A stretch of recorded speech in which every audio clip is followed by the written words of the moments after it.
ಕಾರ್ಯಕ್ರಮಗಳು ಯೋಧರಿಗಾಗಿ ಈ ಹಿಂದೂ ಮಹಾಗಣಪತಿ ಸೇವಾ ಸಂಘ ಮಾಡಿಕೊಂಡು ಬಂದಿದೆ. ಯೋಧರ ನಿಧಿಯ ಸಮರ್ಪಣೆ ಕಳೆದ ವರ್ಷ ಕಾರ್ಗಿಲ್ನ 25ನೇ ವರ್ಷದ ಸಂಭ್ರಮದಲ್ಲಿ ಕ್ಯಾಪ್ಟನ್ ನವೀನ್ ನಾಗಪ್ಪ ಅವರು ಈ ವೇದಿಕೆಯಲ್ಲಿ ನಿಂತು ನಮ್ಮೆಲ್ಲರಿಗೂ ಕಾರ್ಗಿಲ್ನ ಒಂದು ಅದ್ಭುತವಾದ ಒಂದು ಅನುಭವವನ್ನು ಹಂಚಿಕೊಂಡಿದ್ದರು. ಈಗ ಮತ್ತೊಮ್ಮೆ ಆಪರೇಷನ್ ಸಿಂಧೂರ ಈ ಕಾರ್ಯಕ್ರಮವನ್ನು ನಮ್ಮ ನಡುವೆ ಅದರ ಒಟ್ಟು ಕಾರ್ಯಾಚರಣೆ ಬಗ್ಗೆ ನಮಗೆಲ್ಲರಿಗೂ ಮಾಹಿತಿ ಮತ್ತು ಯೋಧರಿಗೆ ಗೌರವ ಸಮರ್ಪಣೆ ಮಾಡಲಿಕ್ಕೋಸ್ಕರ ಈ ಕಾರ್ಯಕ್ರಮದಲ್ಲಿ ಆಗಮಿಸಿ ಈ ಕಾರ್ಯಕ್ರಮದ ಅಧ್ಯಕ್ಷತೆಯನ್ನು ವಹಿಸಿರುವ ಮಾಜಿ ಸೈನಿಕ ಸಂಘದ ಅಧ್ಯಕ್ಷರಾದ ಶ್ರೀ ಮಂಜುನಾಥ್ CS ಇವರಿಗೆ ಸ್ವಾಗತವನ್ನು ಬಯಸ್ತೇವೆ.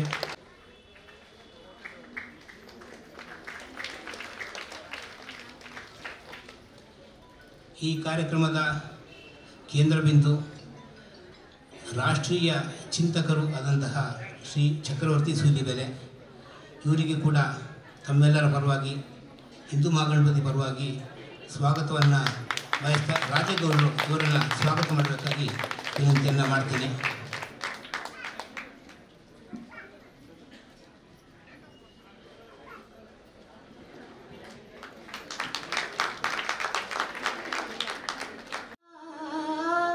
ಧರ್ಮ ಸಂರಕ್ಷಣೆಗೆ ರಾಷ್ಟ್ರ ಪುನರುನ್ನತಿಗೆ ಧರ್ಮವೇ ಅವತರಿಸಿದೆ. ನಾಳೆಗಳು ನಮದೆನಿಸಿವೆ, ಭರವಸೆಯ ನಾಳೆಗಳು ನಮದೆನಿಸಿದೆ. ಮುಖ್ಯ ಅತಿಥಿಗಳಾದಂತಹ ವಾಗ್ಮಿಗಳು ಚಿಂತಕರು ಆದಂತಹ ಶ್ರೀ ಚಕ್ರವರ್ತಿ ಸೂಲಿಬೆಲೆ ಸರ್ ಅವರಿಗೆ ಹಾಗೂ ಮಹಾಗಣಪತಿ ಸಂಘದ ಕಾರ್ಯದರ್ಶಿಗಳ ವೇದಿಕೆಯ ಮುಂದೆ ಕುಳಿತಿರುವಂತಹ ಎಲ್ಲ ಗಣ್ಯಾತಿ ಗಣ್ಯರೇ ಹಾಗೂ ದೇವಿಯರೇ ಸಜ್ಜನರೇ, ನಿಮ್ಮೆಲ್ಲರಿಗೂ ಹಾಗೂ ಮಹಾಗಣಪತಿಗೆ ವಂದಿಸುತ್ತಾ ಇಂದು ನಿಮ್ಮೆಲ್ಲರ ಮುಂದೆ ಹಿಂದೂ ಮಹಾಗಣಪತಿ ಸನ್ನಿಧಿಯಲ್ಲಿ ನಿಮ್ಮೆಲ್ಲರ ಎದುರು ಮಾತನಾಡುತ್ತಿರುವುದು ಮಾಜಿ ಸೈನಿಕನಾದ ನನಗೆ ವೈಯಕ್ತಿಕವಾಗಿ ಹಾಗೂ ಮಾಜಿ ಸೈನಿಕರ ಸಂಘದ ಒಬ್ಬ ಸದಸ್ಯನಾಗಿ ಸಂಘದ ಪರವಾಗಿ ನಿಮ್ಮೆಲ್ಲರಿಗೂ ವಂದಿಸುತ್ತಾ ನನ್ನ ಒಂದೆರಡು ಅನಿಸಿಕೆಗಳನ್ನು ನಿಮ್ಮ ಮುಂದೆ ಶ್ರುತಿಪಡಿಸೋದಕ್ಕೆ ನನಗೆ ಹೆಮ್ಮೆ ಅನಿಸುತ್ತೆ.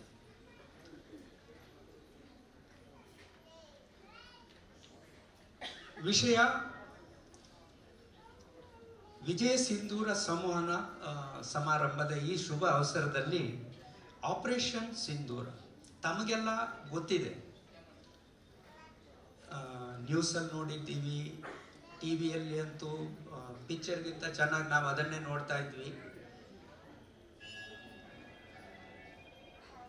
ಧರ್ಮಾಂಧರು ಮತಾಂಧರು ಆದಂತಹ ಪಾಕಿಸ್ತಾನದ ಸೇನೆ ಹಾಗೂ ಇಂಟರ್ ಸರ್ವಿಸ್ ಇಂಟೆಲಿಜೆನ್ಸ್ ಏಜೆನ್ಸಿಯ ಕೃಪಾಪೋಷಿತರಾದ ಪಾಕಿಸ್ತಾನದ ಉಗ್ರವಾದಿಗಳು ಜಮ್ಮು ಕಾಶ್ಮೀರದ ಪಹಲ್ಗಾಮ್ ಜಿಲ್ಲೆಯ ಬೈಸರನ್ ವ್ಯಾಲಿಯಲ್ಲಿ ಯಾತ್ರಿಗಳು ಟೂರಿಸ್ಟ್ಗಳ ಮೇಲೆ ನಾಗರಿಕರ ಮೇಲೆ ನಡೆಸಿದಂತಹ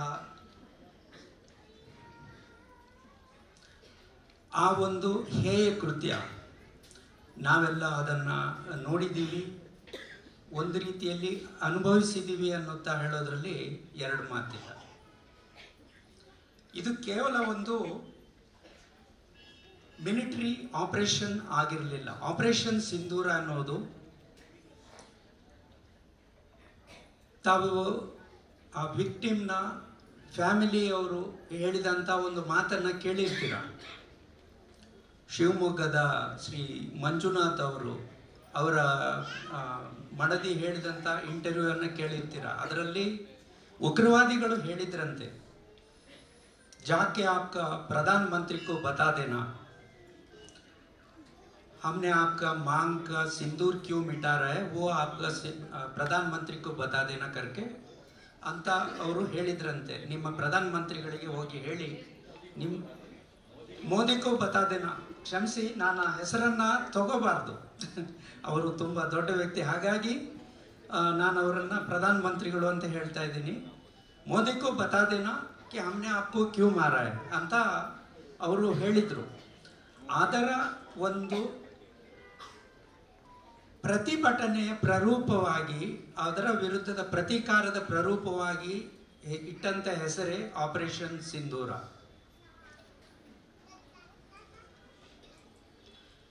ಇದರ ಹಿನ್ನೆಲೆ ಇದೇ ವರ್ಷ ಏಪ್ರಿಲ್ 22ರಂದು ಪಹಲ್ಗಾಮಲ್ಲಿ ಏನು ಇನ್ಸಿಡೆಂಟ್ ಆಗಿತ್ತು, ಅದರಲ್ಲಿ ನಮ್ಮ ದೇಶದ 25 ಜನ ನಾಗರಿಕರು ಹಾಗೂ ನೇಪಾಳದ ಒಬ್ಬ ನಾಗರಿಕ, ಒಟ್ಟು 26 ಜನ ನಾಗರಿಕರನ್ನ ಕೇವಲ ಗಂಡಸರನ್ನು ಮಾತ್ರ ಸಂಹಾರ ಮಾಡಿದ್ರು ಆ ಉಗ್ರವಾದಿಗಳು. ಈ ದಾಳಿಯಲ್ಲಿ 26 ಜನ ಮೃತರಾಗಿದ್ದರು.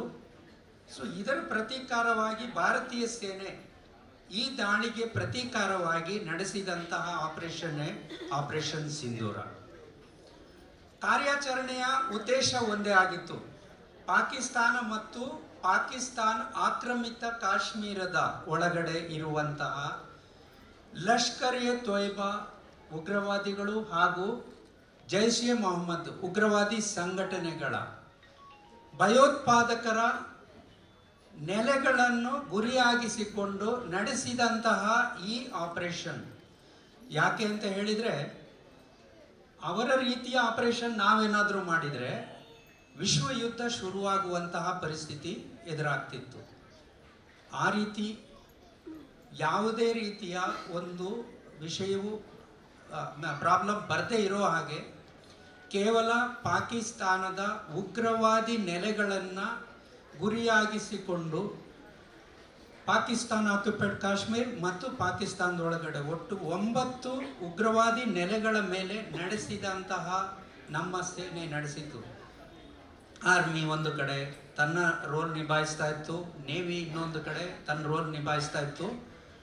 ಇಂಡಿಯನ್ ಏರ್ಫೋರ್ಸ್ ಉಗ್ರವಾದಿಗಳ ನೆಲೆಗಳ ಮೇಲೆ ಏರ್ ಅಟ್ಯಾಕ್ ಮಾಡಿ ನಮ್ಮ ಲೈನ್ ಆಫ್ ಕಂಟ್ರೋಲ್ ಒಳಗಡೆಯೇ ಇದ್ದುಕೊಂಡು ನಮ್ಮ ಮಿಲಿಟರಿ ಅವರ ಉಗ್ರವಾದಿಗಳ ನೆಲೆಗಳನ್ನು ಧ್ವಂಸಗೊಳಿಸಿದ ಈ ಕಾರ್ಯಕ್ರಮವೇ ಆಪರೇಷನ್ ಸಿಂಧೂರ ಆಗಿತ್ತು. ಈ ಆಪರೇಷನ್ ಸಿಂಧೂರ ನಡೆದದ್ದು ಮೇ 7ನೇ ತಾರೀಕು ರಾತ್ರಿ 1:23 1:52 ನಿಮಿಷದವರೆಗೆ ಒಟ್ಟು 23 ನಿಮಿಷ ಮಾತ್ರ ನಮ್ಮ ಏರ್ಫೋರ್ಸ್ ಪಾಕಿಸ್ತಾನದ ಉಗ್ರವಾದಿಗಳ ನೆಲೆಗಳ ಮೇಲೆ 9 ನೆಲೆಗಳ ಮೇಲೆ ಫೈರ್ ಮಾಡಿ ಪೂರಾ ಅವರ ಉಗ್ರವಾದಿ ನೆಲೆಗಳನ್ನು ಧ್ವಂಸಗೊಳಿಸಿದಂತಹ ಸಂದರ್ಭ ಇದಾಗಿತ್ತು. ಪಾಕಿಸ್ತಾನ ಮತ್ತು ಪಾಕ್ ಆಕ್ರಮಿತ ಕಾಶ್ಮೀರದ ಜೈಷ್ ಎ ಮೊಹಮ್ಮದ್ ಉಗ್ರವಾದಿಗಳ ನೆಲೆಗಳು ಮಾತ್ರ ನಮ್ಮ ಟಾರ್ಗೆಟ್ ಆಗಿತ್ತು, ನಮ್ಮ ಸೇನೆಯ ಟಾರ್ಗೆಟ್ ಆಗಿತ್ತು. ಯಾಕೆಂದರೆ ನಮಗೆ ಇದ್ದಂತಹ ಒಂದೇ ಒಂದು ಅವಕಾಶ ಏನು ಅಂದರೆ ಅವರ ಸಿವಿಲಿಯನ್ಸ್ ಮೇಲೆ ಅಥವಾ ಮಿಲಿಟರಿ ಟಾರ್ಗೆಟ್ ನಮ್ಮ ದೇಶದ ನಮ್ಮ ಡಿಫೆನ್ಸ್ನ ಟಾರ್ಗೆಟ್ ಆಗಿರಲಿಲ್ಲ. ಕೇವಲ ಅವರ ಉಗ್ರವಾದಿಗಳ ನೆಲೆಗಳು ಮಾತ್ರ ನಮ್ಮ ಟಾರ್ಗೆಟ್ ಆಗಿತ್ತು. ಈ ಕಾರ್ಯಾಚರಣೆಯಲ್ಲಿ ನಾಗರಿಕರು ಅಥವಾ ಪಾಕಿಸ್ತಾನದ ಸೇನಾ ನೆಲೆಗಳು ನಮ್ಮ ಗುರಿಗಳಾಗಿರಲಿಲ್ಲ. ಕೇವಲ ಅವರ ಉಗ್ರವಾದಿಗಳ ನೆಲೆಗಳು ಮಾತ್ರ ನಮ್ಮ ಟಾರ್ಗೆಟ್ ಆಗಿತ್ತು. ಕಾರ್ಯಾಚರಣೆಯ ಪ್ರಾಮುಖ್ಯತೆ ಏನು ಅಂತ ಹೇಳಿದರೆ ಶಿಸ್ತು ಮತ್ತು ಸಂಯಮ, ವೃತ್ತಿಪರತೆ. ನೀವು ನೋಡಿರ್ತೀರಾ, ಮೊದಲ ದಿನ ನಮ್ಮ ರಾತ್ರಿ ಏನು ನಾವು ಟಾರ್ಗೆಟನ್ನು ಡಿಸ್ಟ್ರಾಯ್ ಮಾಡಿದ್ದು, ಮಾರನೇ ದಿವಸ ಪಾಕಿಸ್ತಾನದ ಆರ್ಮಿ ಏರ್ಫೋರ್ಸ್ ನಮ್ಮ ಸಿವಿಲಿಯನ್ ಟಾರ್ಗೆಟ್ಗಳನ್ನು ಅವರು ಗುರಿಯಾಗಿಸ್ಕೊಂಡ್ರು. ಕೇವಲ ಸಿವಿಲಿಯನ್ ಮೇಲೆ ಫೈರ್ ಮಾಡ್ತಾ ಇದ್ರು, ಅವರನ್ನು ಕ್ಯಾಸುಯಾಲಿಟಿ ಮಾಡಿದರು. ಬಟ್ ನಮ್ಮ ದೇಶದ ಸೇನೆ ಕೇವಲ ಅವರ ಯಾವತ್ತು ಪಾಕಿಸ್ತಾನ ಹದ್ದು ಮಿರಲಿಲ್ಲ ಅಲ್ಲಿ ತನಕ ಕೇವಲ ಮಿಲಿಟರಿ ನೆಲೆ ಮತ್ತು ಸಿವಿಲಿಯನ್ಗಳನ್ನು ಬಿಟ್ಟು ಕೇವಲ ಉಗ್ರವಾದಿಗಳ ನೆಲೆಗಳನ್ನು ಮಾತ್ರ ನಮ್ಮ ಟಾರ್ಗೆಟ್ ಆಗಿ ಮಾಡಿಕೊಂಡು, ಇದು ಭಯೋತ್ಪಾದನೆ ವಿರುದ್ಧ ಭಾರತದ ನಿರ್ಣಾಯಕ ಮತ ಮತ್ತು ದಿಟ್ಟ ನಿಲುವು ಆಗಿತ್ತು. ನಮ್ಮ ದೇಶದ ಕೇವಲ ಭಯೋತ್ಪಾದಕರನ್ನು ಮಾತ್ರ ಕೊಲ್ಲುವಂತಹ ನಿಲುವಾಗಿತ್ತು ನಮ್ಮದು. ನಮ್ಮ ಸಶಸ್ತ್ರ ಪಡೆಗಳು ಮತ್ತು ಗುಪ್ತಚರ ಪಡೆಗಳು ನಿಖರವಾದ ಶಸ್ತ್ರಾಸ್ತ್ರಗಳನ್ನು ನಿಖರವಾಗಿ ಬಳಸಿಕೊಂಡಿದ್ದರಿಂದ ಮಾತ್ರ ಇಂತಹ ಒಂದು ಸಕ್ಸಸ್ ಪಡೀಲಿಕ್ಕೆ ನಮಗೆ ಸಾಧ್ಯ ಆಯಿತು. ಭಾರತದ ನೆಲೆಯಿಂದ ಯಾವುದೇ ಕಾರಣಕ್ಕೂ ಉಗ್ರವಾದಿಗಳಿಗೆ ಸಪೋರ್ಟ್ ಕೊಡೋದಾಗಲಿ ಅಥವಾ ಉಗ್ರವಾದನ ಬೆಳೆಸೋದಾಗಲಿ ಎಂದಿಗೂ ನಾವು ಸಹಿಸಲ್ಲ ಅನ್ನೋದನ್ನು ಪಾಕಿಸ್ತಾನಕ್ಕೆ ದೃಢವಾಗಿ ಮನವರಿಕೆ ಮಾಡಿಕೊಟ್ಟಂಥ ಈ ಆಪರೇಷನ್ ಪೂರ ಪ್ರಪಂಚನೇ ಶಬಾಷ್ ಹೇಳ್ತು ನಮಗೆ. ಕೊನೆಯದಾಗಿ ಆಪರೇಷನ್ ಸಿಂಧೂರ ಕೇವಲ ಸೇನೆಯ ವಿಜಯ ಆಗಿರಲಿಲ್ಲ. ಇದು ನಮ್ಮ ದೇಶದ ಸೇನೆಯ ಜೊತೆ ಮೂರು ಸರ್ವಿಸಸ್ನ ಆರ್ಮಿ, ನೇವಿ, ಏರ್ಫೋರ್ಸ್ ಜೊತೆಗೆ ನಮ್ಮ ದೇಶದ ನಾಯಕತ್ವ ಎಲ್ಲರೂ ಒಟ್ಟಾಗಿ ಸೇರಿ ಸಮಂಜಸವಾಗಿ ನಡೆಸಿದಂತಹ ಪೂರ ಪ್ಲಾನಿಂಗ್ ಪ್ರಕಾರ ನಡೆಸಿದಂತಹ ಒಂದು ಕಾರ್ಯಾಚರಣೆಗೆ ಸಿಕ್ಕಂತಹ ವಿಜಯ ಇದಾಗಿತ್ತು.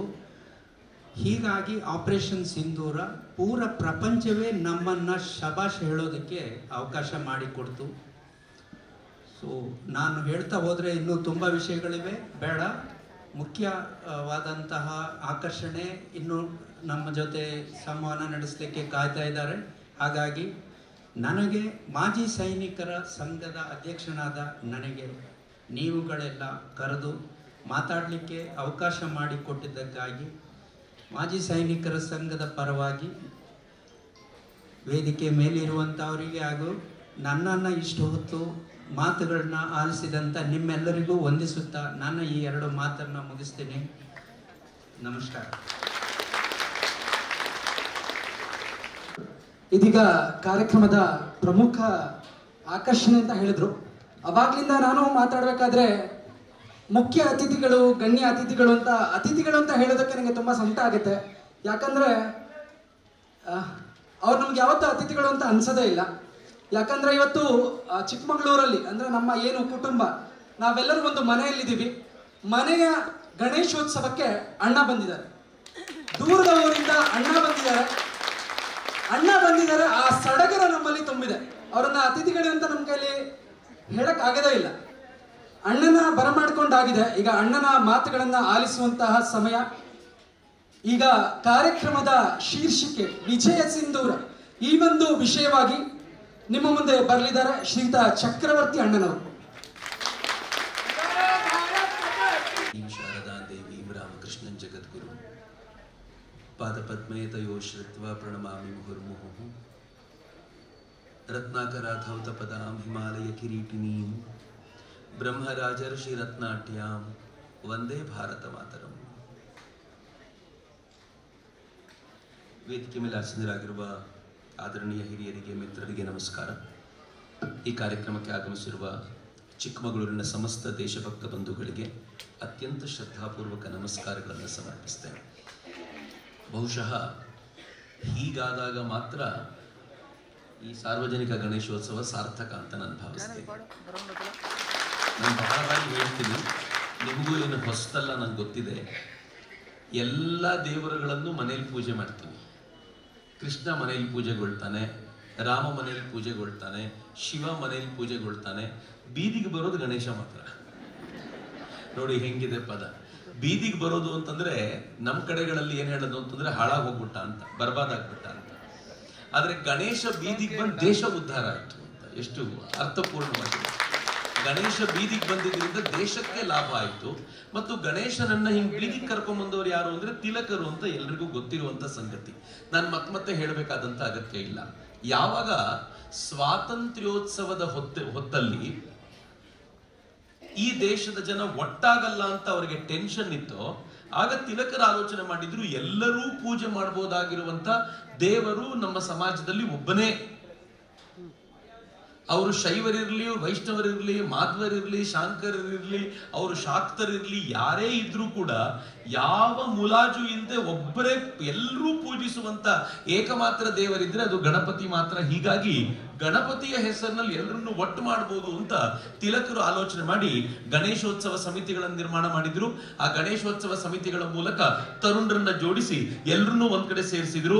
ಪೆಂಡಾಲ್ನಲ್ಲಿ ಮಾತ್ರ ಈ ದೇಶದ ಜನ ಯಾವತ್ತು ಜಾತಿ ಕೇಳದೆ ಒಟ್ಟಾಗಿ ಕೂತ್ಕೊಳ್ಳುವಂತ ಒಂದು ವಾತಾವರಣವನ್ನ ನಿರ್ಮಾಣ ಮಾಡಿದ್ರು. ಒಂದು ಅಭೂತಪೂರ್ವವಾಗಿರುವಂತಹ ವಾತಾವರಣ ಆಯಿತು. ಇಲ್ಲಿವರೆಗೂ ನನಗೂ ಗೊತ್ತಿತ್ತು, ನಾನು ಓದಿದ್ದೆ. ಆದ್ರೆ ರಾಜೀವ್ ದೀಕ್ಷಿತರು ಮುಂದೆ ಹೇಳಿದ್ರು. ಅವ್ರು ಏನ್ ಹೇಳಿದ್ರು ಅಂತಂದ್ರೆ, ಈ ಪೆಂಡಾಲ್ನಲ್ಲಿ ಮುಗಿದ ನಂತರ ಗಣೇಶೋತ್ಸವ ಸಮಿತಿಯ ತರುಣರು ಬಂದು ತಿಲಕರನ್ನು ಕೇಳಿದ್ರಂತೆ, ಉತ್ಸವ ಮುಗಿತು, ಮುಂದೇನು, ಒಂದ್ ಟೀಮ್ ಹೆಂಗಿದ್ರು ಇದೆಯಲ್ಲ, ಇದನ್ನ ಏನ್ ಮಾಡ್ಬೇಕು ಅಂತ ಕೇಳಿದ್ರೆ ಆಗ ತಿಲಕರು ಹೇಳಿದ್ರಂತೆ, ಶಿವಾಜಿ ಜಯಂತಿ ಮಾಡಿ. ತಿಲಕರು ಭಾರಿ ಹುಷಾರು, ಶಿವಾಜಿ ಜಯಂತಿ ಮಾಡಿ ಎಂದ್ರು.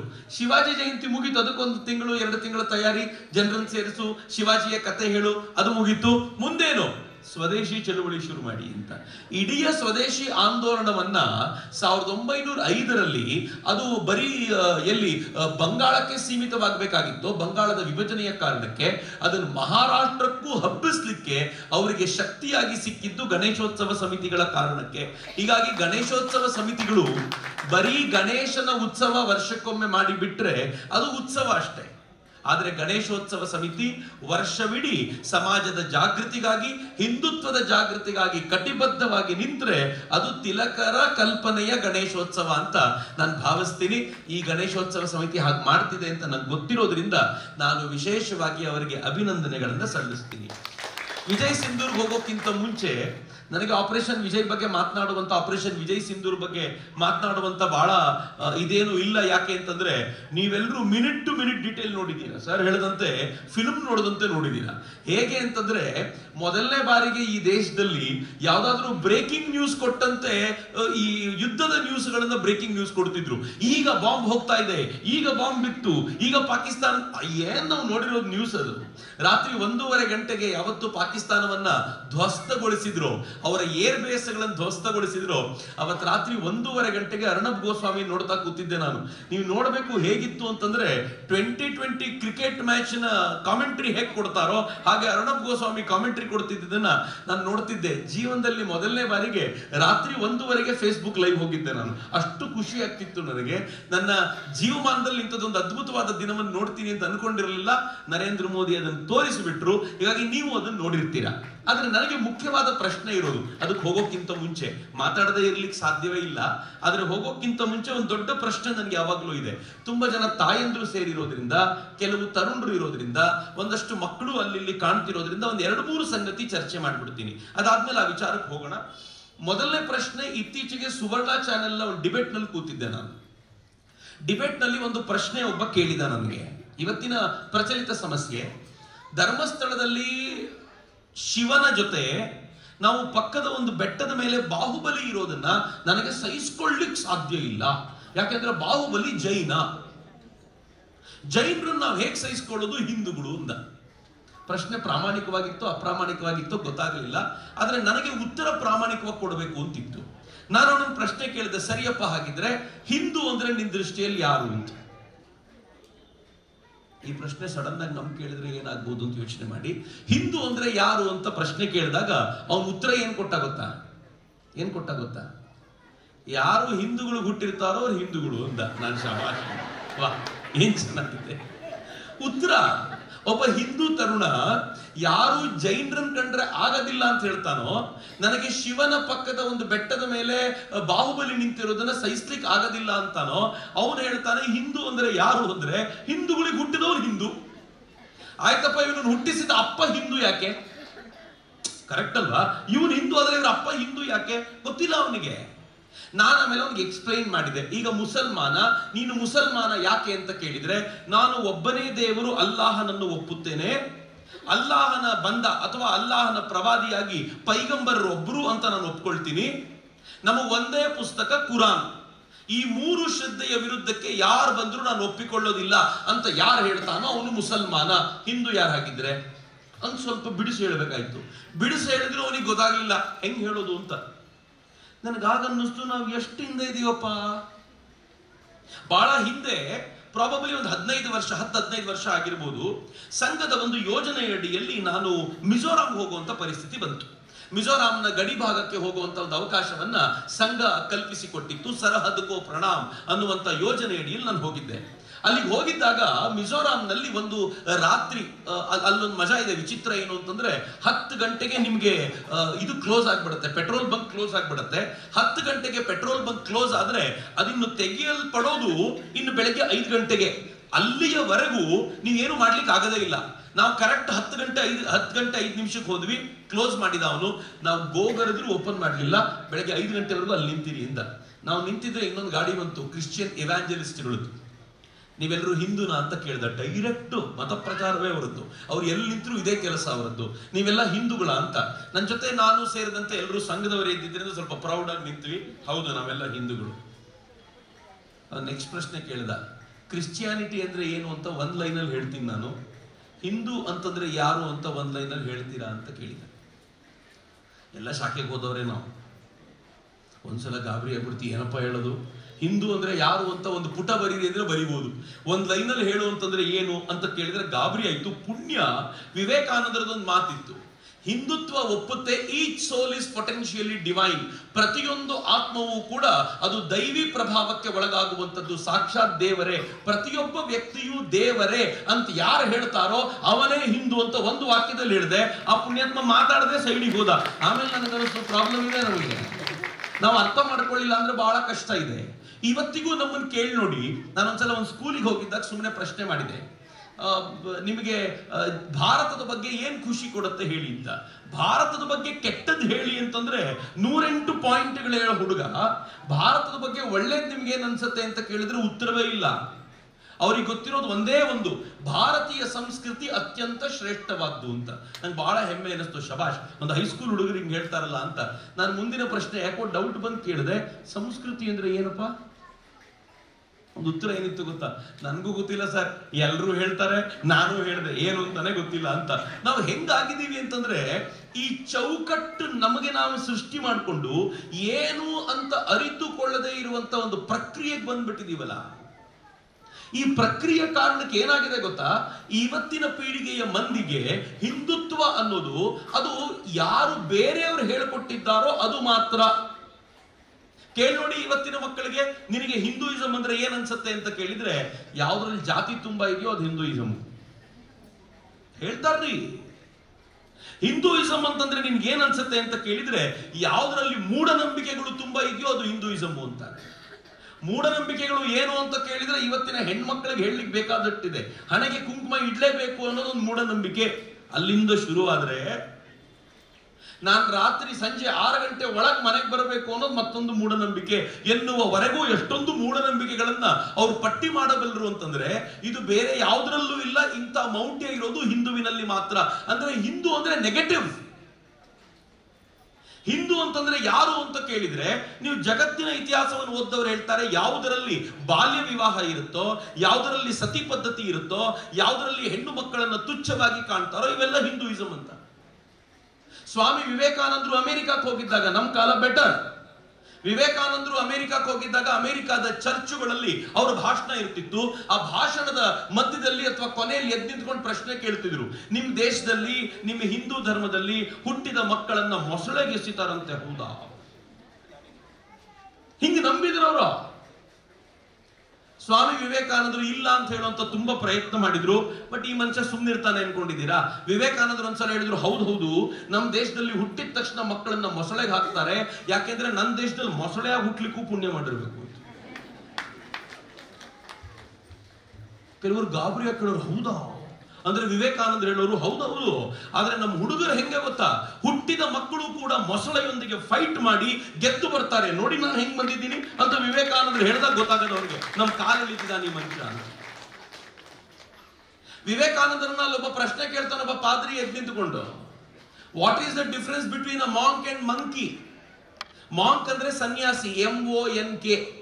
ಅದಕ್ಕೆ EY ಸೇರಿಸಿದ್ರೆ ಮಂಕಿ, ಕೋತಿ ಆಗುತ್ತೆ. ಅಂದ್ರೆ ಪ್ರತಿಯೊಬ್ಬ ಸನ್ಯಾಸಿಯು ಕೋತಿ ಅಂತ ಹೇಳಬೇಕು ಅವನಿಗೆ.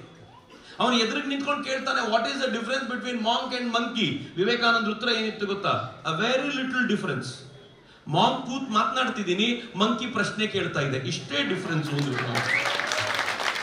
ಅಂದ್ರೆ ಈ ಉತ್ತರ ಕೊಡುವ ಚಾಕಚಕ್ಯತೆ ಇದ್ರೆ ಓಕೆ, ಆ ಚಾಕಚಕ್ಯತೆ ಇಲ್ಲ ಅಂತಂದ್ರೆ ಇಳಿದು ಓಡಬೇಕಷ್ಟೆ. ಈಗಲೂ ಹಿಂದೂ ವಿಚಾರಧಾರೆಯ ಹಿಂದೂ ತರುಣರನ್ನ ನೀವು ಪ್ರಶ್ನೆ ಮಾಡಿ ನೋಡಿ, ಹಿಂದುತ್ವದ ಕುರಿತಂತೆ ಅಭಿಮಾನ ಇದೆಯಾ ಅಂತಂದ್ರೆ ಅಭಿಮಾನ ಇದೆ. ಆದ್ರೆ ಯಾತಕ್ಕೋಸ್ಕರ ಅಭಿಮಾನ ಅಂತ ಕೇಳಿದಾಗ ಎಲ್ಲೋ ಒಂದ್ ಕಡೆ ಸ್ವಲ್ಪ ಮನಸ್ಸು ಹೇಳಲಿಕ್ಕೆ ಹಿಂಜರಿಯುತ್ತೆ, ಕುಸಿಯುತ್ತೆ. ಅವರೇನಾದ್ರೂ ಆಕ್ರಮಣಗಳನ್ನ ಮಾಡ್ಲಿಕ್ಕೆ ಶುರು ಮಾಡಿದ್ರೆ ಆ ಆಕ್ರಮಣಕ್ಕೆ, ವರ್ಬಲ್ ಆಕ್ರಮಣಕ್ಕೆ ಉತ್ತರ ಕೊಡ್ಲಿಕ್ಕೆ ಸಾಧ್ಯ ಇಲ್ಲ. ಇವತ್ತೊಂದು 3-4 ಸಂಗತಿಗಳನ್ನು ಹೇಳ್ತೀನಿ ನಾನು ನಿಮ್ಗೆ. ಈ 3-4 ಸಂಗತಿಗಳನ್ನ ಮನಸ್ಸಿನಲ್ಲಿ ಇಟ್ಕೊಳ್ಳಿ. ಯಾವನಾದ್ರೂ ಎದುರಿಗೆ ಬಂದ್ರೆ ಧೈರ್ಯವಾಗಿ ನಿಂತ್ಕೊಳ್ಳಿ, ಐ ಆಮ್ ಪ್ರೌಡ್ ಹಿಂದೂ. ಯಾಕೆಂದ್ರೆ ಈ ಕಾರಣಕ್ಕೆ ಜಗತ್ತಿನ ಅನೇಕ ಮತಪಂಥಗಳು ನಮ್ಮ ದೇವರು ಮಾತ್ರ ಸತ್ಯ ಅಂತ ಹೇಳ್ತವೆ. ಒಂದೇ ದೇವರು, ಇದೊಂದೇ ದೇವರು ಸತ್ಯ ಅಂತ. ಆದ್ರೆ ಜಗತ್ನಲ್ಲಿರುವ ಎಲ್ಲಾ ದೇವರುಗಳನ್ನ ಒಪ್ಪೋದಲ್ಲದೆ ಪ್ರತಿಯೊಬ್ಬ ಮಾನವನ ಹೃದಯದಲ್ಲೂ ಭಗವಂತನಿದ್ದಾನೆ, ಪ್ರತಿಯೊಬ್ಬ ಮಾನವನು ಭಗವಂತನ ಅಂಶವೇ ಅಂತ ಹೇಳುವಂತ ಶ್ರೇಷ್ಠ ಧರ್ಮಕ್ಕೆ ಸೇರಿದವನು ನಾನು ಎನ್ನುವಂತ ಹೆಮ್ಮೆ ಹಿಂದೂ ಧರ್ಮೀಯರಿಗೆ ಮಾತ್ರ, ಇನ್ಯಾರಿಗೂ ಇಲ್ಲ ಈ ವಿಚಾರ. ಜಗತ್ತಿನ ಎಲ್ಲ ಮತಪಂಥಗಳು ಕೂಡ, ಅನೇಕ ಮತಪಂಥಗಳು ಭಾರತದಲ್ಲಿ ಹುಟ್ಟಿದ್ ಬಿಟ್ಟು ಬೇರೆ ಎಲ್ಲಕ್ಕೂ ಅವುಗಳಿಗೆ ಹೆಂಗಿದೆ ಅಂತಂದ್ರೆ, ನಮಗೂ ಒಂದೇ ಪುಸ್ತಕ. ಹಿಂದೂ ಧರ್ಮಕ್ಕೆ ಪುಸ್ತಕ ಯಾವುದು ಅಂತ ಕೇಳ್ತಾರೆ. ನಮಗೆ ಪುಸ್ತಕ ಯಾವುದು ಅಂತ ಕೇಳಿದ್ರೆ ಗಾಬರಿ ಆಗತ್ತೆ. ಅವ್ರಿಗೆಲ್ರಿಗೂ ಒಂದೇ ಪುಸ್ತಕ. ಮುಸಲ್ಮಾನರಿಗೆ ಕುರಾನ್, ಕ್ರಿಶ್ಚಿಯನ್ರಿಗೆ ಬೈಬಲ್. ಆದ್ರೆ ಹಿಂದೂಗಳನ್ನು ಕೇಳಿ ನೋಡಿ, ನಮ್ಮ ಚಿನ್ಮಯಾನಂದ್ರ ಹೇಳೋರು ಹಿಂದೂಗಳಿಗೆ ಪುಸ್ತಕ ಯಾವುದು ಅಂತ ಕೇಳಿದ್ರೆ ಒಂದು ಲೈಬ್ರರಿ ತೋರಿಸಿ, ಇಲ್ಲಿರೋ ಎಲ್ಲ ಪುಸ್ತಕಗಳು ನನ್ನದ್ದೇ, ಈ ಪುಸ್ತಕಗಳೇ ನನಗೆ ಆದರ್ಶ ಅಂತ ಹೇಳಬಲ್ಲ ಶಕ್ತಿ ಇರೋದು ಹಿಂದುವಿಗೆ ಮಾತ್ರ. ಇದು ಹೆಮ್ಮೆ, ನಾಚಿಕೆ ಪಡಬೇಕಾದ ಸಂಗತಿ ಅಲ್ಲ. ಯಾವ್ದಾದ್ರೂ ಹಿಂದುವನ್ನ ಬಹಳ ಹೆಮ್ಮೆಯಿಂದ ಕೇಳಿ ನೋಡಿ. ಅವನಿಗೆ, ನನಗೆ ಅನೇಕರು ಪ್ರಶ್ನೆ ಕೇಳ್ತಾರೆ, ಈ ಲೆಫ್ಟಿಸ್ಟ್ ಅನ್ನುವಂತ ಹುಳುಗಳು ಕಚ್ಚಿಬಿಟ್ರೆ ಈ ಮಕ್ಕಳು ಕೇಳೋ ಪ್ರಶ್ನೆ ಹಿಂಗಿರುತ್ತೆ, ಹಿಂದೂಯಿಸಂನ ಅಪ್ಪ ಯಾರು? ಇಸ್ಲಾಂಗೊಬ್ಬ ಅಪ್ಪ ಇದ್ದಾರೆ, ಕ್ರಿಶ್ಚಿಯಾನಿಟಿಗೊಬ್ಬ ಅಪ್ಪ ಇದ್ದಾರೆ, ಹಿಂದೂಯಿಸಂನ ಅಪ್ಪ ಯಾರು ಅಂತ. ಚಿನ್ಮಯಾನಂದ್ರು ಬಹಳ ಚೆನ್ನಾಗಿರುವಂತ ಉತ್ತರ ಕೊಟ್ಟಿದ್ರು. ತರುಣರು ನೆನ್ಪಿಟ್ಕೊಳ್ಳಿ, ಯಾವನಾದ್ರೂ ಎದುರಿಗೆ ಬಂದ್ರೆ ಉತ್ತರ ಕೊಡ್ಲಿಕ್ಕೆ ನಮ್ಮ ಹತ್ರ ಆಗ್ಬೇಕು. ಚಿನ್ಮಯಾನಂದ್ರು ಈ ಪ್ರಶ್ನೆಗೆ ಉತ್ತರ ಕೊಡ್ಲಿಲ್ಲ, ಇನ್ನೊಂದು ಪ್ರಶ್ನೆ ಕೇಳಿದ್ರು. ಅವ್ರು ಏನ್ ಕೇಳಿದ್ರು ಅಂತಂದ್ರೆ, ಗ್ರಾವಿಟೇಷನ್ ನ ಕಂಡುಹಿಡಿದವ್ರು ಯಾರು? ನ್ಯೂಟನ್. ಬಲ್ಬ್ ಕಂಡುಹಿಡಿದವ್ರು ಯಾರು? ಫ್ಯಾರಡೆ. ಫೋನ್ ಕಂಡುಹಿಡಿದವ್ರು ಯಾರು? Graham bell. ಫಿಸಿಕ್ಸ್ ಕಂಡುಹಿಡಿದವ್ರು ಯಾರು? ಹುಡುಗರ ಹತ್ರ ಉತ್ತರ ಇರಲಿಲ್ಲ. ಫಿಸಿಕ್ಸ್ ಅನ್ನು ಯಾರು ಕಂಡುಹಿಡಿಲಿಕ್ಕೆ ಆಗೋದಿಲ್ಲ. ಕೆಮಿಸ್ಟ್ರಿ ಕಂಡುಹಿಡಿದವ್ರು ಯಾರು? ಉತ್ತರ ಇರಲಿಲ್ಲ. ಅದಕ್ಕೆ ಅವರಂದ್ರು, ಈ ಸೈನ್ಸ್ ಅಲ್ಲಿ ಬರುವಂತ ಸಣ್ಣ ಪುಟ್ಟ ವಸ್ತುಗಳನ್ನ ಕಂಡುಹಿಡಿಲಿಕ್ಕೆ ಒಬ್ಬ ಬೇಕು, ಅಪ್ಪ ಬೇಕು. ಸೈನ್ಸಿಗೆ ಯಾರು ಬೇಕಾಗೋದಿಲ್ಲ. ಹಿಂದೂ ಧರ್ಮ ಸೈನ್ಸ್ ಕಣ, ನಿಮ್ದೆಲ್ಲ ಸಣ್ಣ ಸಣ್ಣ ಮಧ್ಯದಲ್ಲಿ ಇನ್ವೆನ್ಷನ್ ಅಷ್ಟೇ ಅಂತ ಹೇಳಿತ್ತಿತ್ತಲ್ಲ, ಬಹಳ ಅದ್ಭುತವಾಗಿರುವಂತ ಮಾತು. ನಾವು ಧರ್ಮ, ಅವರೆಲ್ಲರೂ ರಿಲಿಜನ್. ರಿಲಿಜನ್ಗೂ ಧರ್ಮಕ್ಕೂ ಒಂದು ವ್ಯತ್ಯಾಸ ಇದೆ, ನೆನ್ಪಿಟ್ಕೊಳ್ಳಿ. ರಿಲಿಜನ್ ಅನ್ನೋ ಪದದ ಅನುವಾದ ಧರ್ಮ ಅಲ್ಲ. ರಿಲಿಜನ್ ಅನ್ನೋ ಪದದ ಅನುವಾದ ರಿಲಿಜನ್ನೇ. ಧರ್ಮ ಅನ್ನೋ ಪದವನ್ನ ಅನುವಾದಿಸ್ಲಿಕ್ಕೆ ಆಗೋದಿಲ್ಲ. ಒಂದೇ ಒಂದು ಉದಾಹರಣೆ ಕೊಟ್ಟು ಹೇಳ್ತೀನಿ ನಾನು. ರಾಜಕೀಯದಲ್ಲಿ ಧರ್ಮ ಬರಬಾರದು ಅಂತ ಎಲ್ಲರೂ ಮಾತನಾಡ್ತಾ ಇರ್ತಾನೆ. ಅವ್ರನ್ನ ಸುಮ್ಮನೆ ಕೇಳಿ, ರಾಜಕೀಯದಲ್ಲಿ ಅಧರ್ಮ ಬರಬಹುದಾ ಅಂತ ಕೇಳಿದ್ರು, ಅಯ್ಯೋ ಅಧರ್ಮ ಬರಬಾರದು ಅಂತಾರೆ. ಅಂದ್ರೆ ಏನಂಗಿದ್ರೆ, ರಾಜಕೀಯದಲ್ಲಿ ಧರ್ಮ ಬೇಡ ಅಂತಂದ್ರೆ ರಾಜಕೀಯದಲ್ಲಿ ಅಧರ್ಮ ಬೇಕು ಅಂತ ಅರ್ಥ. ಹಾಗಿದ್ಮೇಲೆ ಇದು ಅನರ್ಥಕಾರಿ ಸಂಗತಿ ಅಂತ ಆಯ್ತು. ಯಾಕೆ ಅಂತಂದ್ರೆ dharma is not equal to religion. ನಾವು ಮೊದಲು ಅರ್ಥೈಸಬೇಕಾಗಿರುವ ಸಂಗತಿಯೇ ಇದು. ರಿಲಿಜನ್ಗೆ ರೂಲ್ ಇದೆ, ಒಂದು ಪುಸ್ತಕ ಇರಬೇಕು, ಒಬ್ಬ ವ್ಯಕ್ತಿ ಇರಬೇಕು, ಒಂದೇ ದೇವರು ಇರಬೇಕು ಅಂತ. ಧರ್ಮಕ್ಕೆ ಹಂಗಿಲ್ಲ. ಧರ್ಮ ಯೂನಿವರ್ಸಲ್ ಆಗಿರುವಂತದ್ದು. ಮತ್ತು ಹೆಮ್ಮೆ ಪಡಿ, ಅಂತ ಯೂನಿವರ್ಸಲ್ ಆಗಿರುವಂತ ಹಿಂದೂ ಧರ್ಮಕ್ಕೆ ನಾವೆಲ್ಲರೂ ಸೇರಿದ್ದೀವಿ ಎನ್ನುವಂತ ಹೆಮ್ಮೆ ಪಡಬೇಕಾಗಿದೆ. ಮತ್ತು ಎಲ್ಲರನ್ನು ಅಪ್ಪಿಕೊಳ್ಳಿಕ್ಕೆ ನಮ್ಮ ಬಾಹುಗಳನ್ನ ತೆರೆದಿಡಬೇಕಾದಂತ ಅಗತ್ಯ ಇದೆ. ಯಾಕಿಷ್ಟನ್ನು ಚರ್ಚೆ ಮಾಡ್ತಿದ್ದೀನಿ ಅಂತಂದ್ರೆ, ಇವತ್ತಿನ ಆಘಾತ ಭಯಂಕರವಾಗಿದೆ. ಇವತ್ತು ಹೆಂಗ್ ನಡೀತಾ ಇದೆ ಅಂತಂದ್ರೆ, ಒಂದು ಕಡೆ ಹಿಂದೂ ಧರ್ಮ ಕಳೆದ 150-200 ವರ್ಷಗಳಲ್ಲಿ, ಕಳೆದ 500 ವರ್ಷಗಳಲ್ಲಿ ಹಿಂದೆಂದೂ ಇಲ್ಲದಷ್ಟು ಸ್ಟ್ರಾಂಗ್ ಆಗಿದೆ. ನನ್ನ ನೀವು ಒಂದೇ ಮಾತಿನಲ್ಲಿ ಕೇಳೋದಾದ್ರೆ, ಗುಪ್ತರ ಕಾಲದಲ್ಲಿ ಭಾರತ ಹೆಂಗಿದ್ದಿರ್ಬೋದೋ ಆ ತರದ ಭಾರತ ನಿರ್ಮಾಣವಾಗುವತ್ತ ನಾವು ದಾಪುಗಾಲಿಡ್ತಾ ಇದ್ದೀವಿ ಅಂತ ನನಗನ್ಸುತ್ತೆ. ಹಿಂದೂ ಧರ್ಮದ ಪಾಲಿಗೆ ಸ್ವರ್ಣಯುಗ. 500 ವರ್ಷಗಳಲ್ಲಿ ಈ ಪರಿಯ ಧರ್ಮದ ಉತ್ಕರ್ಷವನ್ನ ನಾವು ಕಂಡಿರಲಿಲ್ಲ. 500 ವರ್ಷ.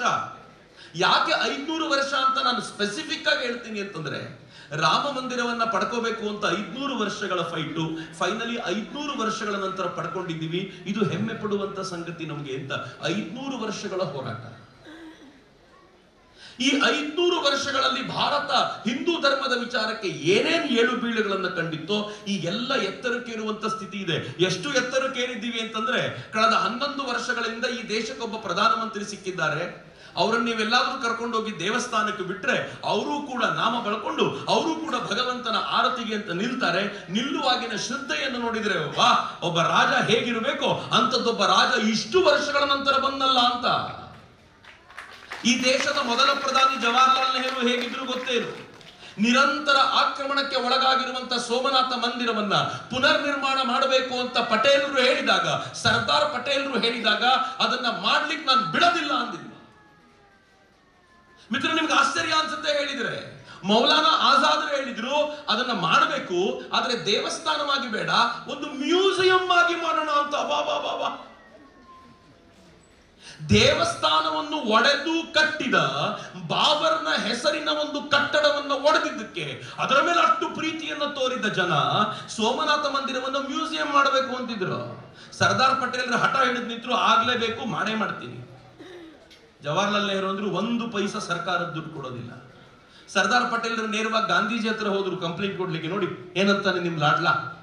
ಅದಕ್ಕೆ ಗಾಂಧೀಜಿ ಹೇಳಿದ್ರು, ಅವನು ಯಾರು ದುಡ್ಡು ಕೊಡ್ಲಿಕ್ಕೆ?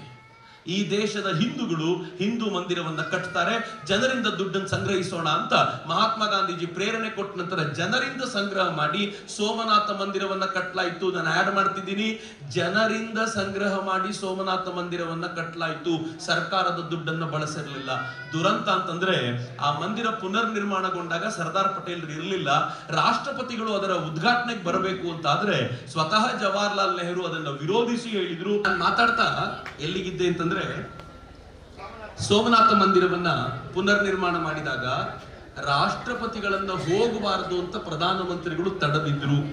ಆದ್ರೆ ರಾಷ್ಟ್ರಪತಿಗಳು ಹೇಳಿದ್ರು, ನಾನು ಯಾರದ್ದೇ ಮರ್ಜಿಗೆ ಕಾಯುವವನಲ್ಲ, ನಾನು ಹೋಗೇ ಹೋಗ್ತೀನಿ ಅಂತ ಅವತ್ತಿನ ರಾಷ್ಟ್ರಪತಿಗಳು ಸೋಮನಾಥ ಮಂದಿರದ ಇನಾಗ್ರೇಷನ್ ಬಂದು ಹೋದ್ರಲ್ಲ. ಆ ಸ್ಥಿತಿ ಇತ್ತು 1947ರ ಆ ದಶಕದಲ್ಲಿ. ಆದ್ರೆ ಇವತ್ತು ಹೇಗಿದೆ ಅಂತಂದ್ರೆ, ರಾಮ ಮಂದಿರದ ಇನಾಗ್ರೇಷನ್ಗೆ ಸ್ವತಃ ಈ ದೇಶದ ಪ್ರಧಾನಮಂತ್ರಿ ನನ್ನಂತೆ ನಿಮ್ಮಂತೆ ಅತ್ಯಂತ ಶ್ರದ್ಧೆಯಿಂದ ಬೆಳಗಿನ ಜಾವ ಚಳಿಯಲ್ಲಿ ನದಿಯಲ್ಲಿ ಸ್ನಾನ ಮಾಡಿ ಅದರ ಪ್ರತಿಷ್ಠಾಪನೆಗೆ ಬೇಕಾಗಿರುವಂತ ದ್ರವ್ಯಗಳನ್ನ ಹೊತ್ತು ತರುವ ವಾತಾವರಣ ಇದೆಯಲ್ಲ, ಇದು ಹೊಸ ಭಾರತ ಅಂತ. ಹಿಂದುತ್ವ ಈ ಪರಿ ಎತ್ತರಕ್ಕೆ ಏರಿದಂತ ಮತ್ತೊಂದು ಕಾಲಘಟ್ಟವನ್ನ ನನ್ನ ಜೀವಮಾನದಲ್ಲಿ, ನನ್ನ ತಂದೆಯವರ ಜೀವಮಾನದಲ್ಲಿ, ನನ್ನ ತಾತನ ಜೀವಮಾನದಲ್ಲಿ ಅವರು ನೋಡಿದ್ದಿರ್ಲಿ ಿಲ್ಲ. ಅದು ಈ ಸಂದರ್ಭದಲ್ಲಿ ಆಗಿದೆ ಅಂತ ನಾನು ಹೆಮ್ಮೆಯಿಂದ ಭಾವಿಸ್ತೀನಿ. ಹಾಗಂತ ಹಿಂದೂ ಧರ್ಮಕ್ಕೆ ಆತಂಕ ಇಲ್ವಾ? ಡೆಫಿನೆಟ್ಲಿ ಆತಂಕ ಇದೆ. ಹಿಂದೂ ಧರ್ಮಕ್ಕೆ ಆತಂಕ ಹಿಂದೆಂದಿಗಿಂತಲೂ ಹೆಚ್ಚು ಇವತ್ತೇ. ಯಾಕಿದೆ ಅಂತಂದ್ರೆ, ಹಿಂದೂ ಧರ್ಮವನ್ನ ಎದುರಿಸುವವರು ಈ ದೇಶದ ರಾಜರುಗಳನ್ನ ಅಥವಾ ಪ್ರಧಾನಮಂತ್ರಿಗಳನ್ನ, ರಾಜಕಾರಣಿಗಳನ್ನ ನೋಡಿ ಅನ್ಕೊಂಡಿದ್ರು 100 ವರ್ಷಕ್ಕೆ ಇವ್ರು ಸಹಜವಾಗಿ ಸಾಯ್ತಾರೆ, ನಾವೇನು ತಲೆಹರಟೆ ಮಾಡಬೇಕು ಅಂತಿಲ್ಲ, ಆರಾಮಾಗಿದ್ರೆ ಸಾಕು ಅಂತ. ಆದ್ರೆ ಇವಾಗ ಅವ್ರಿಗೆ ಅನ್ಸಿದೆ, ಸುಮ್ಮನೆ ಇದ್ರೆ ಇನ್ನು 50 ವರ್ಷದಲ್ಲಿ ನಮ್ಮ ಅಸ್ತಿತ್ವವೇ ಉಳಿಯೋದಿಲ್ಲ. ಈ ದೇಶದ ಪ್ರಧಾನಮಂತ್ರಿ ಅಂತದ್ದೊಂದು ರಾಜಮಾರ್ಗವನ್ನ ನಿರ್ಮಾಣ ಮಾಡಿಕೊಟ್ಟು ಹೋಗ್ತಾರೆ ಅಂತ ಅನ್ನಿಸಿದ ನಂತರ ಜಗತ್ತಿನ ಎಲ್ಲ ಶಕ್ತಿಗಳು ಒಟ್ಟಾಗಿ ಎಲ್ಲೆಲ್ಲಿ ಸಾಧ್ಯವೋ ಅಲ್ಲಲ್ಲಿ ಹಿಂದುತ್ವವನ್ನ ಬಡಿಯುವಂತ ಪ್ರಕ್ರಿಯೆಗೆ ನಿರತರಾಗಿದ್ದಾರೆ. ಹಿಂದುತ್ವಕ್ಕೆ ಆತಂಕ ಕಡಿಮೆ ಇಲ್ಲ, ಈಗ ಹಿಂದೆಂದಿಗಿಂತಲೂ ಹೆಚ್ಚು. ಒಂದು ಕಡೆ ಪಶ್ಚಿಮ ಬಂಗಾಳದಲ್ಲಿ ನೋಡಿದ್ರೆ, ದಿನ ಬೆಳಗಾದ್ರೆ ಪಶ್ಚಿಮ ಬಂಗಾಳದಲ್ಲಿ ಹಿಂದೂಗಳು ಬದುಕಲಿಕ್ಕೆ ಸಾಧ್ಯ ಇಲ್ಲ ಎನ್ನುವಂತ ಸ್ಥಿತಿ. ಅಸ್ಸಾಂನಲ್ಲಿ ಪುಣ್ಯಾತ್ಮ ಒಬ್ಬ ಒಳ್ಳೆಯ ಮುಖ್ಯಮಂತ್ರಿ ಇದ್ದಾರೆ. ಹೀಗಾಗಿ ಅಸ್ಸಾಮಿಗೆ ಬಂದಿರುವಂತ ಪ್ರತಿಯೊಬ್ಬ ಬಾಂಗ್ಲಾದೇಶಿ ನುಸುಳುಕೋರನ್ನ ಒದ್ದು ಹೊರಗಾಕೋದು ನನ್ನ ಗುರಿ ಅಂತ ನಿಸ್ಸಂಶಯವಾಗಿ ಹೇಳುವಂತ ಒಬ್ಬ ಸಮರ್ಥವಾದ ನಾಯಕ ಅಲ್ಲಿ ಸಿಕ್ಕಿದ್ದಾರೆ. ಪಕ್ಕದ ಕೇರಳದಲ್ಲಿ ಕೇಳಿದ್ರೇನು ಕತೆ? ನಾನಿವತ್ತು ಬೆಳಗ್ಗೆ ಎದ್ದು ಟ್ವೀಟ್ ನೋಡಿ ಗಾಬರಿ ಆಗಿದ್ದೆ. ಕೇರಳಕ್ಕೆ ಒಬ್ಬ ರೀಜನಲ್ ಮ್ಯಾನೇಜರ್ ಬಂದಿದ್ದಾರೆ ಕೆನರಾ ಬ್ಯಾಂಕಿಗೆ, ಬಿಹಾರದವರು.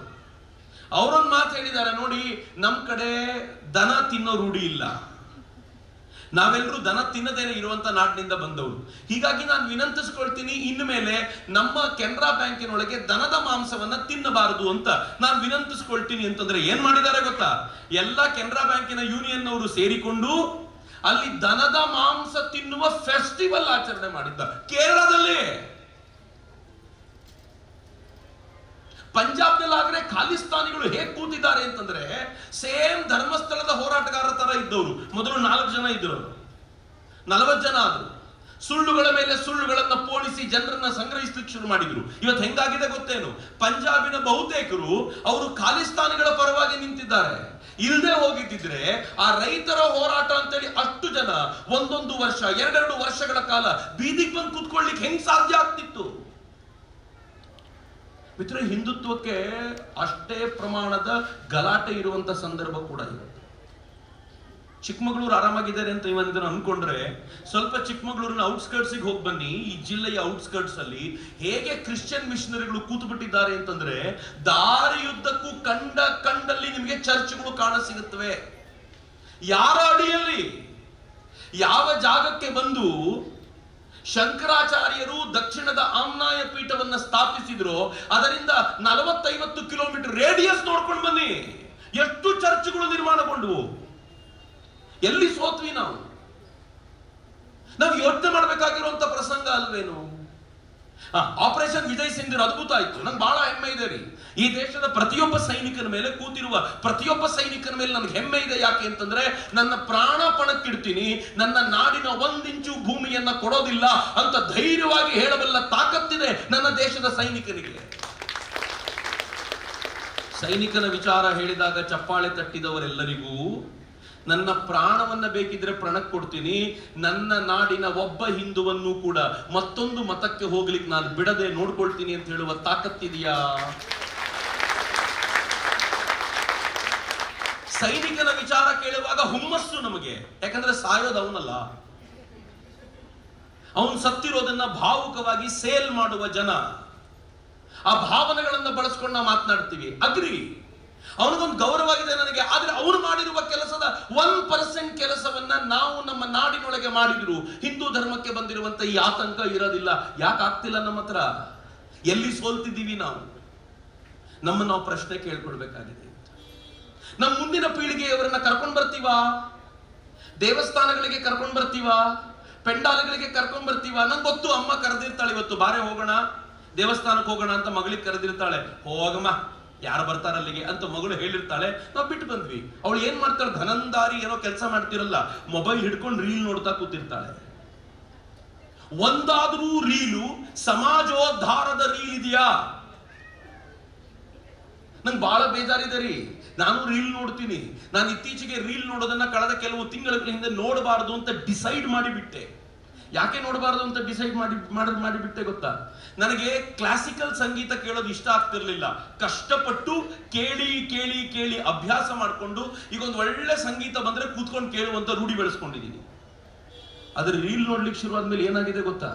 ಅತ್ಯಂತ ಚೆನ್ನಾಗಿ ಹಾಡುವವರ ರೀಲ್ ನಮಗೆ ಬರೋದಿಲ್ಲ, ಕರ್ಕಶವಾಗಿ ಹಾಡೋರ್ದು ಬರುತ್ತೆ. ನಾವು ನೋಡ್ತಾ ನಕ್ಕೊಂಡು ಮತ್ತೆ ಆ ಥರದ್ದೇ ರೀಲ್ ನೋಡ್ತಾ ಕೂತಿರ್ತೀವಿ. ಕಷ್ಟಪಟ್ಟು ಒಳ್ಳೆಯದನ್ನ ಕೇಳೋದನ್ನ ರೂಢಿ ಮಾಡ್ಕೊಂಡಿದ್ದೀನಿ. ಇದು ಯಾವುದೋ 4 ರೀಲ್ ನೋಡಿ ಕರ್ಕಶವಾದನ್ನ ಆನಂದಿಸುವಂತ ಕೆಟ್ಟ ಗುಣ ನಾನು ಯಾಕೆ ಬೆಳೆಸ್ಕೊಳ್ಳಿ? ನಂಗೆ ಬಹಳ ಬೇಸರ ಅನ್ಸುತ್ತೆ. ತಂದೆ ತಾಯಿ ಅಂದ್ರೆ ಹೆಂಗಾಗಿದ್ದೀವಿ ಅಂತಂದ್ರೆ, ಯಾವ ಮಗು ಧರ್ಮ ಭೀರುವಾಗಿ ಈ ನಾಡನ್ನ ಕಾಪಾಡ್ಲಿಕ್ಕೆ ಒಳಗಾದ್ರೂ ಸೈನಿಕನಾಗಿ ನಿಲ್ಬೇಕಿತ್ತೋ ಅವನ ಹತ್ರ ವಿಡಿಯೋ ರೀಲ್ ಮಾಡಿಸ್ತಿದ್ದೀವ್ರಿ.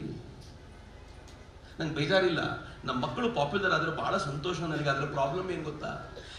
ಈ ಲೈಕಿನ ಹುಚ್ಚಿಗೆ ಬಂದಿರುವಂತ ಈ ಮಕ್ಕಳು ಮುಂದಿನ ದಿನಗಳಲ್ಲಿ ಏನ್ ಕೆಲಸ ಮಾಡ್ತಾರೆ ಗೊತ್ತಾ? ಯಾವುದು ಲೈಕ್ ಕೊಡುತ್ತೋ, ಯಾವುದು ಹೆಚ್ಚು ಜನರಿಗೆ ರೀಚ್ ಆಗುವಂತದ್ದಿರುತ್ತೋ ಅಂಥದ್ದನ್ನೇ ಮಾಡ್ತಾ ಕೂತು ಬಿಟ್ರೆ ನಮ್ಮ ಮಕ್ಕಳು ನಮ್ಮ ಮನೆಯೊಳಗೆ ಒಂದು ಕೆಟ್ಟ ಮಾಧ್ಯಮವನ್ನ ಸಮಾಜಕ್ಕೆ ಕೊಡುವಂತ ವ್ಯವಸ್ಥೆ ನಿರ್ಮಾಣ ಮಾಡ್ತೀವಲ್ಲ, ಸರಿನಾ ಇದು? ಈ ಪ್ರಶ್ನೆ ನನ್ನ ಕಾಡುತ್ತೆ. ನಂಗೆ ಬಹಳ ಸಂಕಟ ಅನ್ಸುತ್ತೆ. ಏನ್ ಮಾಡ್ಲಿಕ್ಕೆ ಹೊರಟಿದೀವಿ ನಾವು ಮುಂದಿನ ಪೀಳಿಗೆಯನ್ನ ಅಂತ. ಸೊ ಈ ಕಾರಣಕ್ಕೆ ಇವತ್ತೇನಾದ್ರೂ ನಾವು ಈ ಬದಲಾವಣೆಯ ದಿಕ್ಕಿನ ಕಡೆಗೆ ಹೊಸ ಪೀಳಿಗೆಯನ್ನ ಕರ್ಕೊಂಡು ಬರುವಂತ ಸಾಮರ್ಥ್ಯವನ್ನ ನಾವು ಪಡ್ಕೊಳ್ಳಿಲ್ಲ ಅಂತಂದ್ರೆ ಮುಂದಿನ ಪೀಳಿಗೆ ಬಹಳ ಕಷ್ಟ ಆಗುತ್ತೆ. ಹೀಗಾಗಿ ಎಚ್ಚರಿಕೆಯಿಂದ ಹ್ಯಾಂಡಲ್ ಮಾಡಬೇಕಾಗಿರುವಂತ ಅಗತ್ಯ ಇದೆ. ಆಪರೇಷನ್ ಸಿಂಧೂರ್ ಆಯ್ತು ಬಿಡಿ. ಆಪರೇಷನ್ ಸಿಂಧೂರ್ 4 ದಿನದಲ್ಲಿ ಗೆದ್ದ ಯುದ್ಧ. ನಾವು 4 ದಿನ ಅಂದ್ರೆ ಹೇಗೆ ಗೊತ್ತಾ? ಈ ದೇಶದಲ್ಲಿ ಅತ್ಯಂತ ಕಡಿಮೆ ಅವಧಿಯಲ್ಲಿ ಗೆದ್ದ ಯುದ್ಧ 17 ದಿನಗಳದ್ದು. ಪಾಕಿಸ್ತಾನದೊಂದಿಗೆ 1971 ನಲ್ಲಿ ನಡೆಸಿದಂತ ವಾರ್. 17 ದಿನದಲ್ಲಿ ಗೆದ್ವಿ. ನಾವು 93,000 ಪಾಕಿಸ್ತಾನಿ ಸೈನಿಕರನ್ನ ವಶಕ್ಕೆ ತೆಗೆದುಕೊಂಡ್ವಿ. ನಾವು ವಶಕ್ಕೆ ತೆಗೆದುಕೊಂಡಿದ್ದು ಗೊತ್ತಾದ್ಮೇಲೆ ಪಾಕಿಸ್ತಾನ ಕಾಲಿಗೆ ಬಿದ್ದು ಬಿಟ್ಬಿಡಿ ಅಂತ ಕೇಳ್ಕೊಳ್ತು. ಆದ್ರೆ ಇಲ್ಲ, ಹಂಗಾಗ್ಲಿಲ್ಲ. 4 ದಿನದಲ್ಲಿ ನಾವು ಮುಂದಿನ ಹೆಜ್ಜೆ ಇಡೋಕ್ಕಿಂತ ಮುಂಚೆ ಪಾಕಿಸ್ತಾನ ನಮ್ಮ ಕಾಲಿಗೆ ಬಿದ್ದು ಬಿಟ್ಬಿಡಿ ಅಂತ ಗೋಗರಿತು. 4 days. ಜಗತ್ತಿನ ಯಾವ ಯುದ್ಧವೂ ಇಷ್ಟು ಬೇಗನೆ ಹಿಂಗಾಗಿರ್ಲಿಕ್ಕಿಲ್ಲ. ಅಫ್ಘಾನಿಸ್ತಾನದ ಮೇಲೆ ಅಮೆರಿಕಾದ ಯುದ್ಧವೂ ಕೂಡ ಸುದೀರ್ಘ ಕಾಲ ನಡೀತು. ಆದ್ರೆ 4 ದಿನ ಹೇಗೆ? ಅದು 1-2 ದಿನದಲ್ಲಿ ಆಗಿರುವಂತ ಕೆಲಸ ಅಲ್ಲ, 10 ವರ್ಷಗಳಲ್ಲಿ ಈ ದೇಶ ಮಾಡಿದ ಕೆಲಸ. ಒಂದು ಮಾತಿದೆ, ಸೈನಿಕರಿಗೆಲ್ಲ ಗೊತ್ತಿರತ್ತೆ, if you sweat more in peace you bleed less in war ಅಂತ. ನೀನು ಶಾಂತಿಯ ಸಮಯದಲ್ಲಿ ಹೆಚ್ಚು ಬೆವರು ಹರಿಸಿದ್ರೆ ಯುದ್ಧ ಕಾಲದಲ್ಲಿ ನಿನ್ನ ರಕ್ತ ಕಡಿಮೆ ಹರಿಯುತ್ತೆ ಅಂತ ಸೈನಿಕರಿಗೆ ಪಾಠ ಕಲಿಸ್ಕೊಟ್ಟಿರ್ತಾರೆ. ಹಿಂಗಾಗಿ ಅವ್ರು ಕೂತ್ಕೊಳ್ಳಿಕ್ ಬಿಡಲ್ಲ. ಓಡಿಸ್ತಾರೆ, ರನ್ ಮಾಡಿಸ್ತಾರೆ, ಜಾಗ್ ಮಾಡಿಸ್ತಾರೆ, ಅವ್ರ ಕೈಯಲ್ಲಿ ವೆಯ್ಟ್ ಲಿಫ್ಟ್ ಮಾಡಿಸ್ತಾರೆ, ಏನಾದ್ರೂ ಮಾಡಿಸ್ತಾನೆ ಇರ್ತಾರೆ. ಸುಮ್ಮನೆ ಕೂತ್ಕೊಳ್ಳಿಕ್ ಬಿಡಲ್ಲ ಅವ್ರಿಗೆ. ಯಾಕೆಂದ್ರೆ ಹೆಚ್ಚು ಬೆವರು ಹರಿಸಿದ್ರೆ ಯುದ್ಧಕ್ಕೆ ಬಹಳ ಬೇಗ ಅಕ್ಲಿಮಟೈಸ್ ಆಗ್ತಾನೆ ಅನ್ನೋ ಸಿದ್ಧಾಂತ ಇರೋದ್ರಿಂದ. ಈ ದೇಶದ ಪ್ರಧಾನಿ ನರೇಂದ್ರ ಮೋದಿ ಅವರು, ನಂಗೆ ಗೊತ್ತಿಲ್ಲ ನಾನು ಏನೇ ಮಾತಾಡಿದ್ರು ಮೋದಿಯವ್ರ ಬಗ್ಗೆ ಮಾತಾಡ್ತಾರೆ ಚಕ್ರವರ್ತಿ, ನಿಮ್ಗೆ ಅನ್ನಿಸ್ಬೋದು. ಏನ್ ಮಾಡ್ಲಿ, ಆ ಮನುಷ್ಯ ಇರೋದು ಹಂಗಲ್ಲ. ಆ ಮನುಷ್ಯ ಸ್ವಲ್ಪ ಕರಪ್ಟ್ ಆಗ್ಬಿಟ್ಟಿದ್ರೆ, ಆ ಮನುಷ್ಯ ಸ್ವಲ್ಪ ಲಂಪಟನಾಗಿದ್ರೆ, ಆ ಮನುಷ್ಯ ಸ್ವಲ್ಪ ಸ್ವಾರ್ಥಿ ಆಗಿದ್ರೆ, ಆ ಮನುಷ್ಯ ಸ್ವಲ್ಪ ದೇಶದ್ರೋಹಿ ಆಗಿದ್ರೆ, ಏನಾದ್ರೂ ಆಗಿದ್ರೆ ಬಿಟ್ಟು ಮಾತಾಡ್ಬೋದಿತ್ತು. ಇದು ಯಾವುದೂ ಅಲ್ಲ ರೀ. ನನಗೆ ಯಾರಾದ್ರೂ ಮೋದಿಯವರ ಬಗ್ಗೆ ಮಾತನಾಡುವಾಗ, ನೆಗೆಟಿವ್ ಆಗಿ ಮಾತನಾಡುವಾಗ ಅನ್ಸುತ್ತೆ, ಮೋದಿಯವರ ಅರ್ಧ ಭಾಗದಷ್ಟು 1% ದೇಶಭಕ್ತಿ ಇಲ್ಲ ಇವನಿಗೆ, ಇವನ್ ಮೋದಿ ಬಗ್ಗೆ ಮಾತನಾಡ್ತಾನೆ. ನಾನು ಯಾರ ಬಗ್ಗೆ ಮಾತಾಡ್ತಿದ್ದೀನಿ ಅಂತ ನಿಮ್ಗೆ ಗೊತ್ತಿರ್ಬೋದು. ಇತ್ತೀಚೆಗೆ ಮೋದಿಯವರನ್ನ ಏಕವಚನದಲ್ಲಿ ಮಾತನಾಡಿದ ಒಬ್ಬ ವ್ಯಕ್ತಿ ಬಗ್ಗೆ ನೋಡುವಾಗ ಅನ್ಸುತ್ತೆ 1% ದೇಶಭಕ್ತಿ ಇಲ್ಲ. ಮೋದಿಯವರಷ್ಟು 1%ನಷ್ಟು ತನ್ನ ಬದುಕನ್ನ ಸಮಾಜಕ್ಕೆ ಕೊಟ್ಟವನಲ್ಲ. ಮಾತ್ರ ಎಷ್ಟು ಆಡ್ತಾನೆ ಅಂತ ತುಂಬಾ ಬಾರಿ ಅನ್ಸುತ್ತೆ. ಫೈನ್, ನಾನು ಅದ್ರ ಬಗ್ಗೆ ಹೋಗೋದಿಲ್ಲ. ಆದ್ರೆ ಮೋದಿ ಅಧಿಕಾರಕ್ಕೆ ಬಂದ ಆರಂಭದಿಂದಲೂ ಮುಂದೊಂದು ದಿನ ಯುದ್ಧ ನಡೆದ್ರೆ ಭಾರತ ಸಾರ್ವಭೌಮತೆಯ ಪೊಸಿಷನ್ ನಲ್ಲಿರಬೇಕು ಅಂತ ನಿಶ್ಚಯ ಮಾಡಿಯೇ ಕೆಲಸ ಮಾಡಿದವರು. ನಾನು ಸುಮ್ಮನೆ ಮಾತಾಡೋದಿಲ್ಲ, ಹೇಳ್ತೀನಿ ನಿಮಗೆ. ಈ ಇಡೀ ಆಪರೇಷನ್ ವಿಜಯ್ ಸಿಂಧೂರ್ನಲ್ಲಿ ಗೆಲುವು ಸಾಧಿಸಿದ ದೊಡ್ಡ ಶಸ್ತ್ರ ಯಾವುದು ಗೊತ್ತಾ? S-400. S-400 ನಮ್ಮ ಏರ್ ಡಿಫೆನ್ಸ್ ಸಿಸ್ಟಮ್ ನ ಲೀಡರ್. ನಾವು ಯಾವುದನ್ನ ಸುದರ್ಶನ ಚಕ್ರ ಅಂತ ಅವತ್ತಿನ ದಿನಗಳಲ್ಲಿ ಕರೆದುವೋ ಅದರ ಲೀಡರ್ ಆಗಿದ್ದು S-400. S-400 ಭಾರತಕ್ಕೆ ಬರಬೇಕು ಅಂತ ಡೀಲ್ ಆಗಿದ್ದು ಯಾವಾಗ ಗೊತ್ತಾ? 2015 ನಲ್ಲಿ ಭಾರತಕ್ಕೆ 5 S-400 ಬೇಕು ಅಂತ ಈ ದೇಶ ರಷ್ಯಾದೊಂದಿಗೆ ಡೀಲ್ ಮಾಡಿಕೊಳ್ತು. $5 ಬಿಲಿಯನ್, ಹೆಚ್ಚು ಕಡಿಮೆ 40,000 ಕೋಟಿ ರೂಪಾಯಿ ಡೀಲ್. ಈಗ ಸೀಕ್ರೆಟ್ ಕೇಳಿ, ಅವರು ಡೀಲ್ ಮಾಡ್ಕೊಂಡಾಗ S-400 ನಮಗೆ ಯಾಕೆ ಅಂತ ವಿರೋಧ ಮಾಡಿ ಯಾವ ಕಾರಣಕ್ಕೂ ಇದನ್ನು ತರಬಾರದು ಅಂತ ಅಡ್ಡ ನಿಲ್ಲಿಕ್ಕೆ ಪ್ರಯತ್ನ ಪಟ್ಟಿದ್ದು ಕಾಂಗ್ರೆಸ್. ಯಾರು ಮುಂದಕ್ಕೆ ಬರಲಿಲ್ಲ. ಇವತ್ತು ನರೇಂದ್ರ ಮೋದಿ ಹೇಳಿದ್ರು, ನೀವು ಎಷ್ಟು ತಿಪ್ಪರ್ಲಾಗ ಹೊಡಿರಿ, S-400 ಭಾರತಕ್ಕೆ ಬಂದೇ ಬರುತ್ತೆ ಅಂತ ಹಠ ಹಿಡಿದು ನಿಂತರು. ಇವತ್ತಿಗೆ 3 S-400 ಬಂದಿದೆ. 3 S-400 ಬಳಸಿ ನಮ್ಮ ಆಕಾಶ್ ತೀರ್ ಜೋಡಿಸಿದ ನಂತರ ಪಾಕಿಸ್ತಾನದ ಯುದ್ಧವನ್ನ 4 ದಿನದಲ್ಲಿ ಮುಗಿಸಿದ್ದೀವಿ ಅಂತಂದ್ರೆ S-400 ಕೆಪಾಸಿಟಿ ಯೋಚನೆ ಮಾಡಿದ್ದೀರಾ ಮಿತ್ರ? ಯುದ್ಧದ ಮಾಹಿತಿಗಳು ಇನ್ನೂ ಬರ್ತಾನೆ ಇವೆ. ನಮ್ಗೆ ಯುದ್ಧದ ಕುರಿತಂತ ಇಂಟ್ರೆಸ್ಟ್ ಕಳೆದೋಗಿರೋದ್ರಿಂದ ಗಮನಿಸ್ತಾ ಇಲ್ಲ. ನಾನು ಇವತ್ತು ಬೆಳಗ್ಗೆ ನೋಡ್ತಾ ಇದ್ದೆ ಒಂದು ನ್ಯೂಸು, S-400 ಪಾಕಿಸ್ತಾನದಿಂದ ಬಂದಿರುವಂತ ಯಾವ್ಯಾವ ಮಿಸೈಲ್ಗಳನ್ನ ಅಡ್ಡಗಟ್ಟಿತು ಅಂತ ಹೇಳಿದ್ದಾರಂದ್ರೆ, ಯಾವ ಮಿಸೈಲ್ ನ ಅಡ್ಡಗಟ್ಟಿದ ನಂತರ S-400 ತನ್ನ ಜಾಗವನ್ನು ಶಿಫ್ಟ್ ಮಾಡಿ ಪಾಕಿಸ್ತಾನಿಯರಿಗೆ ತನ್ನ ಸುಳಿವನ್ನೂ ಕೊಡದಂತೆ ಅಷ್ಟು ಕ್ವಿಕ್ ಆಗಿ ಶಿಫ್ಟ್ ಆಗಿ ಈ ದೇಶದ ರಕ್ಷಣೆಯ ನೇತೃತ್ವವನ್ನು ವಹಿಸ್ತು ಅಂತ ಓದಬೇಕಾದ್ರೆ ಹೆಮ್ಮೆ ಅನ್ಸುತ್ತೆ. ಆದ್ರೆ ಇದು ಬರಬೇಕು ನಿಶ್ಚಯವಾಗಿತ್ತು 2015 ನಲ್ಲಿ. ಒಂದು ರಫೇಲ್ ಏಟ್ ತಿಂತು ಈ ಯುದ್ಧದಲ್ಲಿ. ಏಟ್ ತಿಂದಿದ್ದೆ ಹಾಗೆ ಅಂದ್ರೆ ಟೆಕ್ನಿಕಲ್ ಗ್ಲಿಚ್ನ ಕಾರಣಕ್ಕೋಸ್ಕರ ಅದು ವಾಪಸ್ ಬಂತು. ಆದ್ರೆ ರಫೇಲ್ ಬೀಳಲಿಲ್ಲ, ರಫೇಲ್ ನಾಶವಾಗಲಿಲ್ಲ. ಮೊನ್ನೆ ಆ ರಫೇಲ್ ನ ಫೋಟೋ ರಿಲೀಸ್ ಆಗಿದೆ. ಅದನ್ನ ಯಾರೋ ಶೇರ್ ಮಾಡ್ಕೊಂಡಿದ್ದು ನಾನು ನೋಡ್ತಾ ಇದ್ದೆ. ಅದೇ ರಫೇಲ್ ನ ಪ್ರದರ್ಶನಕ್ಕೆ ಇಟ್ಟಿದ್ದಾರೆ ನೋಡಿ ಅಂತ. ಅಂದ್ರೆ ಆ ರಫೇಲ್ ಏಟು ತಿನ್ಲಿಲ್ಲ. ಆದ್ರೆ ಪಾಕಿಸ್ತಾನ ಹೇಳ್ತು, ನಾವು 6 ಜೆಟ್ಗಳನ್ನ ಭಾರತದನ್ನು ಉರುಳಿಸಿದ್ದೀವಿ ಅಂತ. ಯುದ್ಧದಲ್ಲಿ ಸೀಡ್ ಆಪರೇಷನ್ ಅಂತಂದಿದೆ. ಅದು ಎದುರಾಳಿಗಳಿಗೆ ಮೋಸ ಮಾಡುತ್ತೆ. ಒಂದು ಡಮ್ಮಿ ಏರ್ ಕ್ರಾಫ್ಟ್ ಹೋಗುತ್ತೆ, ಆ ಡ್ರೋನ್ಗೆ ಏರ್ ಕ್ರಾಫ್ಟ್ ಯಾವ ತರದ ಸಿಗ್ನಲ್ ನ ಹೊರಗೆ ಹಾಕುತ್ತೋ ಅಂತ ಸಿಗ್ನಲ್ ಹೊರಗೆ ಹಾಕುವಂತೆ ಮಾಡಲಾಗುತ್ತೆ. ಆ ಕಡೆಯಿಂದ ಅಟ್ಯಾಕ್ ಬರುವಾಗ ಅಟ್ಯಾಕ್ ಬರ್ತಿರುವಂತ ಜಾಗವನ್ನ ಅದು ತನ್ನ ಲ್ಯಾಂಡ್ಗೆ ಕಳಿಸ್ಕೊಟ್ಟು ತಾನು ನಾಶವಾಗುತ್ತೆ. ಅದು ಏರ್ಕ್ರಾಫ್ಟ್ ಆಗಿರಲ್ಲ, ಡಮ್ಮಿ ಏರ್ಕ್ರಾಫ್ಟ್. ಸೀಡ್ ಆಪರೇಷನ್ ಅಂತ ಕರೀತಾರೆ ಅಥವಾ ಡೆಡ್ ಆಪರೇಷನ್ ಅಂತ ಕರೀತಾರೆ ಅದನ್ನ. ಸೊ ಆ ಸೀಡ್ ಆಪರೇಷನ್ ಮಾಡ್ತಾ ಭಾರತ ರಫೇಲ್ ನಂತೆ ಡಮ್ಮಿ ಏರ್ಕ್ರಾಫ್ಟ್ ಗಳನ್ನ ಕಳಿಸಿ ಪಾಕಿಸ್ತಾನದ ಏರ್ ಡಿಫೆನ್ಸ್ ಸಿಸ್ಟಮ್ ಎಲ್ಲೆಲ್ಲಿದೆ ಅನ್ನುವಂತ ಡೀಟೇಲ್ಸ್ ಅನ್ನ ತೆಗೆದುಕೊಂಡು ಕಳಿಸಿ ತಾನು ಹೋಯ್ತು. ಪಾಕಿಸ್ತಾನ ನಂಬ್ಕೊಂಡ್ಬಿಡ್ತು ನಾವು ಒರಿಜಿನಲ್ ಭಾರತದ ರಫೇಲ್ಗಳನ್ನೇ ಹೊಡೆದಾಕಿದೀವಿ. ಅವ್ರು ಹೇಳಿದ್ರು ಭಾರತದ 6 ಜೆಟ್ಗಳನ್ನ ಹೊಡೆದಿದ್ದೀವಿ ಅಂತ. ಭಾರತ ಹೇಳ್ತು ಇಲ್ಲಪ್ಪ, ಒಂದೂ ಜೆಟ್ ಹೋಗಲಿಲ್ಲ, ಒಂದು ಜೆಟ್ಟು ಟೆಕ್ನಿಕಲ್ ಗ್ಲಿಚ್ ಇಂದ ಹೋಗಿದೆ ಅಂತ ಭಾರತದ ಸೈನಿಕ ಮುಖ್ಯಸ್ಥರು ಹೇಳಿದ್ರು. ಕಾಂಗ್ರೆಸ್ ಏನ್ ಹೇಳ್ತು ಗೊತ್ತಾ? ಭಾರತ 6 ಜೆಟ್ ಕಳ್ಕೊಳ್ತು ಅಂತ ಪಾಕಿಸ್ತಾನ ಏನ್ ಹೇಳ್ತಿತ್ತೋ ಅದನ್ನ ಇಲ್ಲಿ ಕಾಂಗ್ರೆಸ್ ಹೇಳಲಿಕ್ಕೆ ಶುರು ಮಾಡ್ತು. ನನಗೆ ಅನೇಕ ಬಾರಿ ಡೌಟ್ ಆಗ್ತಿತ್ತು, ಕಾಂಗ್ರೆಸ್ಸು ಪಾಕಿಸ್ತಾನದ ಅಥವಾ ಕಾಂಗ್ರೆಸ್ಸು ಭಾರತದ. ಮಿತ್ರ, ನಂಗೆ ಬಹಳ ಬಾರಿ ಬೇಜಾರು ಅನ್ಸುತ್ತೆ ಗೊತ್ತಾ? ಕಾಂಗ್ರೆಸ್ಸಿಗೆ ಪಾಕಿಸ್ತಾನದ ವಿರೋಧ ಪಕ್ಷಗಳಷ್ಟಾದ್ರೂ ದೇಶಭಕ್ತಿ ಇದ್ದಿದ್ರೆ ಈ ದೇಶದ ಕಥೆನೇ ಬೇರೆ ಇರ್ತಿತ್ತು. ಅಷ್ಟು ದೇಶಭಕ್ತಿ ಇಲ್ವಲ್ರಿ? ಪಾಕಿಸ್ತಾನದ ವಿರೋಧ ಪಕ್ಷಗಳು ಹೆಂಗಿವೆ ಗೊತ್ತಾ? ಅವರ ದೇಶಕ್ಕೆ ಸಂಕಟ ಒದಗಿದಾಗ ಬಿಲಾವಲ್ ಭುಟ್ಟೋ ತಾನು ತನ್ನ ದೇಶದ ಪರವಾಗಿ ಅಮೆರಿಕಕ್ಕೆ ವಿಚಾರ ಮಂಡಿಸ್ಲಿಕ್ಕೆ ಹೋಗ್ತಾನೆ. ಇಲ್ಲಿ ಕಾಂಗ್ರೆಸ್ಸಿನ ಶಶಿ ತರೂರ್ ಅಮೆರಿಕಕ್ಕೆ ಹೋಗಿದ್ರು ಅನ್ನೋ ಕಾರಣಕ್ಕೋಸ್ಕರ ಶಶಿ ತರೂರ್ನ ಕಾಂಗ್ರೆಸ್ ಮೂಲೆ ಗುಂಪು ಮಾಡುತ್ತೆ, ನಮ್ಮ ವಿರೋಧಿಗಳ ಪರವಾಗಿ ನೀನು ನಿಂತವನು ಅಂತ ಹೇಳುತ್ತೆ. ಏನ್ ಹೇಳೋಣ ಈ ದೇಶದ ಬಗ್ಗೆ? Is it not shame? Rafale Narendra Modi ತರಿಸಿದ್ರಲ್ಲ, ಯಾವ ರಫೇಲ್ ಬಗ್ಗೆ ನಾನು ಮಾತನಾಡ್ತಿದ್ದೀನಿ. ಯಾವತ್ ಗೊತ್ತಾ ರಫೇಲ್ ಬುಕ್ ಮಾಡ್ಕೊಂಡಿದ್ ನಾವು? 2014 ನಲ್ಲಿ, 2012-13 ನಲ್ಲಿ ಈ ದೇಶದಲ್ಲಿ ಕಾಂಗ್ರೆಸ್ ಇತ್ತು. ರಫೇಲ್ ತರಬೇಕು ಅಂತ ಅವ್ರು ಪ್ಲಾನ್ ಮಾಡ್ಕೊಂಡಿದ್ರು. ಆದ್ರೆ ರಫೇಲ್ ತರಬೇಕು ಎಷ್ಟು? 128 ರಫೇಲ್ ತರಬೇಕು ಅಂತ ಮಾತುಕತೆ ನಡೀತಿತ್ತು. ಜೋರಾಗಿ ಚರ್ಚೆ ನಡೀತು. ನೀವು ಮೋಸ ಮಾಡ್ತಿದ್ದೀರಾ ರಫೇಲ್ ನಲ್ಲಿ, ಕಾಸ್ಟ್ಲಿ ಆಯ್ತಿದ್ದು ಅಂತೆಲ್ಲ ಮಾತಾಡ್ತಿರುವಾಗ ಅವತ್ತಿನ ರಕ್ಷಣಾ ಸಚಿವರು ಏನಂದ್ರು ಗೊತ್ತಾ? ಏಕೆ ಆಂಟನಿ ಎದ್ ನಿಂತ ಹೇಳಿದ್ರು, 128 ಅಲ್ಲ, 28 ರಫೇಲು ಬರಲ್ಲ. ಸಂಸತ್ನಲ್ಲಿ ಹೇಳಿದ್ದು, ನಾನು ಸಂಸತ್ತಿನ ಮಾತನ್ನು ಉಲ್ಲೇಖ ಮಾಡ್ತಿದ್ದೀನಿ. 128 ರಫೇಲ್ ಅಲ್ಲ, 28 ಬರಲ್ಲ. ಯಾಕೆ ಅಂದ್ರೆ 28 ರಫೇಲ್ ತೆಗೆದುಕೊಳ್ಳುವಷ್ಟು ದುಡ್ಡು ಬೊಕ್ಕಸದಲ್ಲಿಲ್ಲ. ಮುಂದಿನ ಸರ್ಕಾರ ಯಾರು ಬರ್ತಾರೋ ಅವರೇ ಡೀಲ್ ಮಾಡ್ಕೊಳ್ಳಿ, ಅವರೇ ರಫೇಲ್ ತರಿಸ್ಕೊಳ್ಳಿ, ನಮಗೂ ಇದಕ್ಕೂ ಸಂಬಂಧ ಇಲ್ಲ ಅಂದ್ಬಿಟ್ಟು ರಫೇಲ್ ತಗೊಳ್ಳೋ ಯೋಗ್ಯತೆ ಇರಲಿಲ್ಲ ನಮ್ಗೆ. ನರೇಂದ್ರ ಮೋದಿ ಬಂದ್ರು, ರಫೇಲ್ ಡೀಲ್ ಶುರು ಮಾಡಿದ್ರು. ಡೀಲ್ ಕ್ಲೀನ್ ಆಗಿ ಮಾಡಿ 36 ರಫೇಲ್ಗಳನ್ನು ನಾವು ತೆಗೆದುಕೊಳ್ಬೇಕು ಅಂತ, ಹೈಲಿ ಲೋಡೆಡ್ ರಫೇಲ್ಗಳನ್ನ ಭಾರತಕ್ಕೆ ತರಬೇಕು ಅಂತಂದಾಗ ಕಾಂಗ್ರೆಸ್ ಏನ್ ಮಾಡ್ತು ಗೊತ್ತಾ? ಇದೇ ರಾಹುಲ್ ಗಾಂಧಿ ತನ್ನ ಕೈನಲ್ಲಿ ರಫೇಲ್ನ ಪ್ರತಿಕೃತಿಯನ್ನು ಹಿಡ್ಕೊಂಡು ಆತ ಎಲ್ಲ ಕಡೆ ತಿರುಗಾಡಿ ಡೀಲ್ ನಲ್ಲಿ ಮೋಸ ಆಗಿದೆ, ನಾವು 128 ತರಬೇಕು ಅಂತಿದ್ವಿ, ಇವ್ರು 36 ತರ್ತಾ ಇದ್ದಾರೆ, ನೋಡಿ ಮೋಸ ಆಗಿದೆ ಅಂತ ಹೇಳ್ಕೊಂಡು ತಿರುಗಾಡ್ದ. ಕೋರ್ಟ್ಗೆ ಹೋದಾಗ ಕೋರ್ಟ್ ಹೇಳ್ತು, ಇದಕ್ಕಿಂತಲೂ ಕ್ಲೀನ್ ಡೀಲ್ ಮತ್ತೊಂದಿಲ್ಲ, go ahead with the deal ಅಂತ 2014 ನಲ್ಲಿ ಡೀಲ್ ಆಯ್ತು. ಆಗ ರಫೇಲ್ಗಳು ನಮ್ಮ ದೇಶಕ್ಕೆ ಏನ್ ಬಂದವೋ ಆ ರಫೇಲ್ಗಳು ಇದ್ದಿದ್ರಿಂದಾಗಿ ನಮ್ಮ ಕೆಪಾಸಿಟಿ ಹೆಂಗೆ ಗೊತ್ತಾ? ಸರ್ ಹೇಳಿದ್ರಲ್ಲ, ನಾವು 8 ಠಾಣ್ಯಗಳನ್ನ, ಪಾಕಿಸ್ತಾನದ 8 ಠಾಣ್ಯಗಳನ್ನ, ಭಯೋತ್ಪಾದಕ ಠಾಣ್ಯಗಳನ್ನ ಉಡಾಯಿಸಿದ್ವಲ್ಲ, ನಮ್ಮ ಬಾರ್ಡರ್ ಕೂಡ ಕ್ರಾಸ್ ಮಾಡಲಿಲ್ಲ. ನನ್ನ ದೇಶದ ಒಳಗೆ ನಿಂತ್ಕೊಂಡು ಪಾಕಿಸ್ತಾನದ ಯಾವ್ಯಾವ ಜಾಗ ಅಂತ ನೋಡ್ಕೊಂಡು ಆ ಜಾಗಕ್ಕೆ ಪ್ರಿಸೈಸ್ ಅಟ್ಯಾಕ್ ಮಾಡ್ಲಿಕ್ಕೆ ನಮ್ಮ ಹತ್ರ ಸಾಧ್ಯ ಆಯ್ತಲ್ಲ, ಅದು ರಫೇಲ್ ನಂತ ಏರ್ ಕ್ರಾಫ್ಟ್ಗಳು ನಮ್ಮ ಬಳಿ ಇದ್ದಿದ್ರಿಂದಾಗಿ ಅನ್ನೋದು ಅತ್ಯಂತ ವಿಶೇಷವಾದ ಸಂಗತಿ ಅಂತ. ಹೆಂಗಿಲ್ಲ ಅಂತೀರಾ? ನರೇಂದ್ರ ಮೋದಿ ಇದಕ್ಕೋಸ್ಕರ 10 ವರ್ಷಗಳ ಪ್ರಯತ್ನ ಮಾಡಿದ್ರು.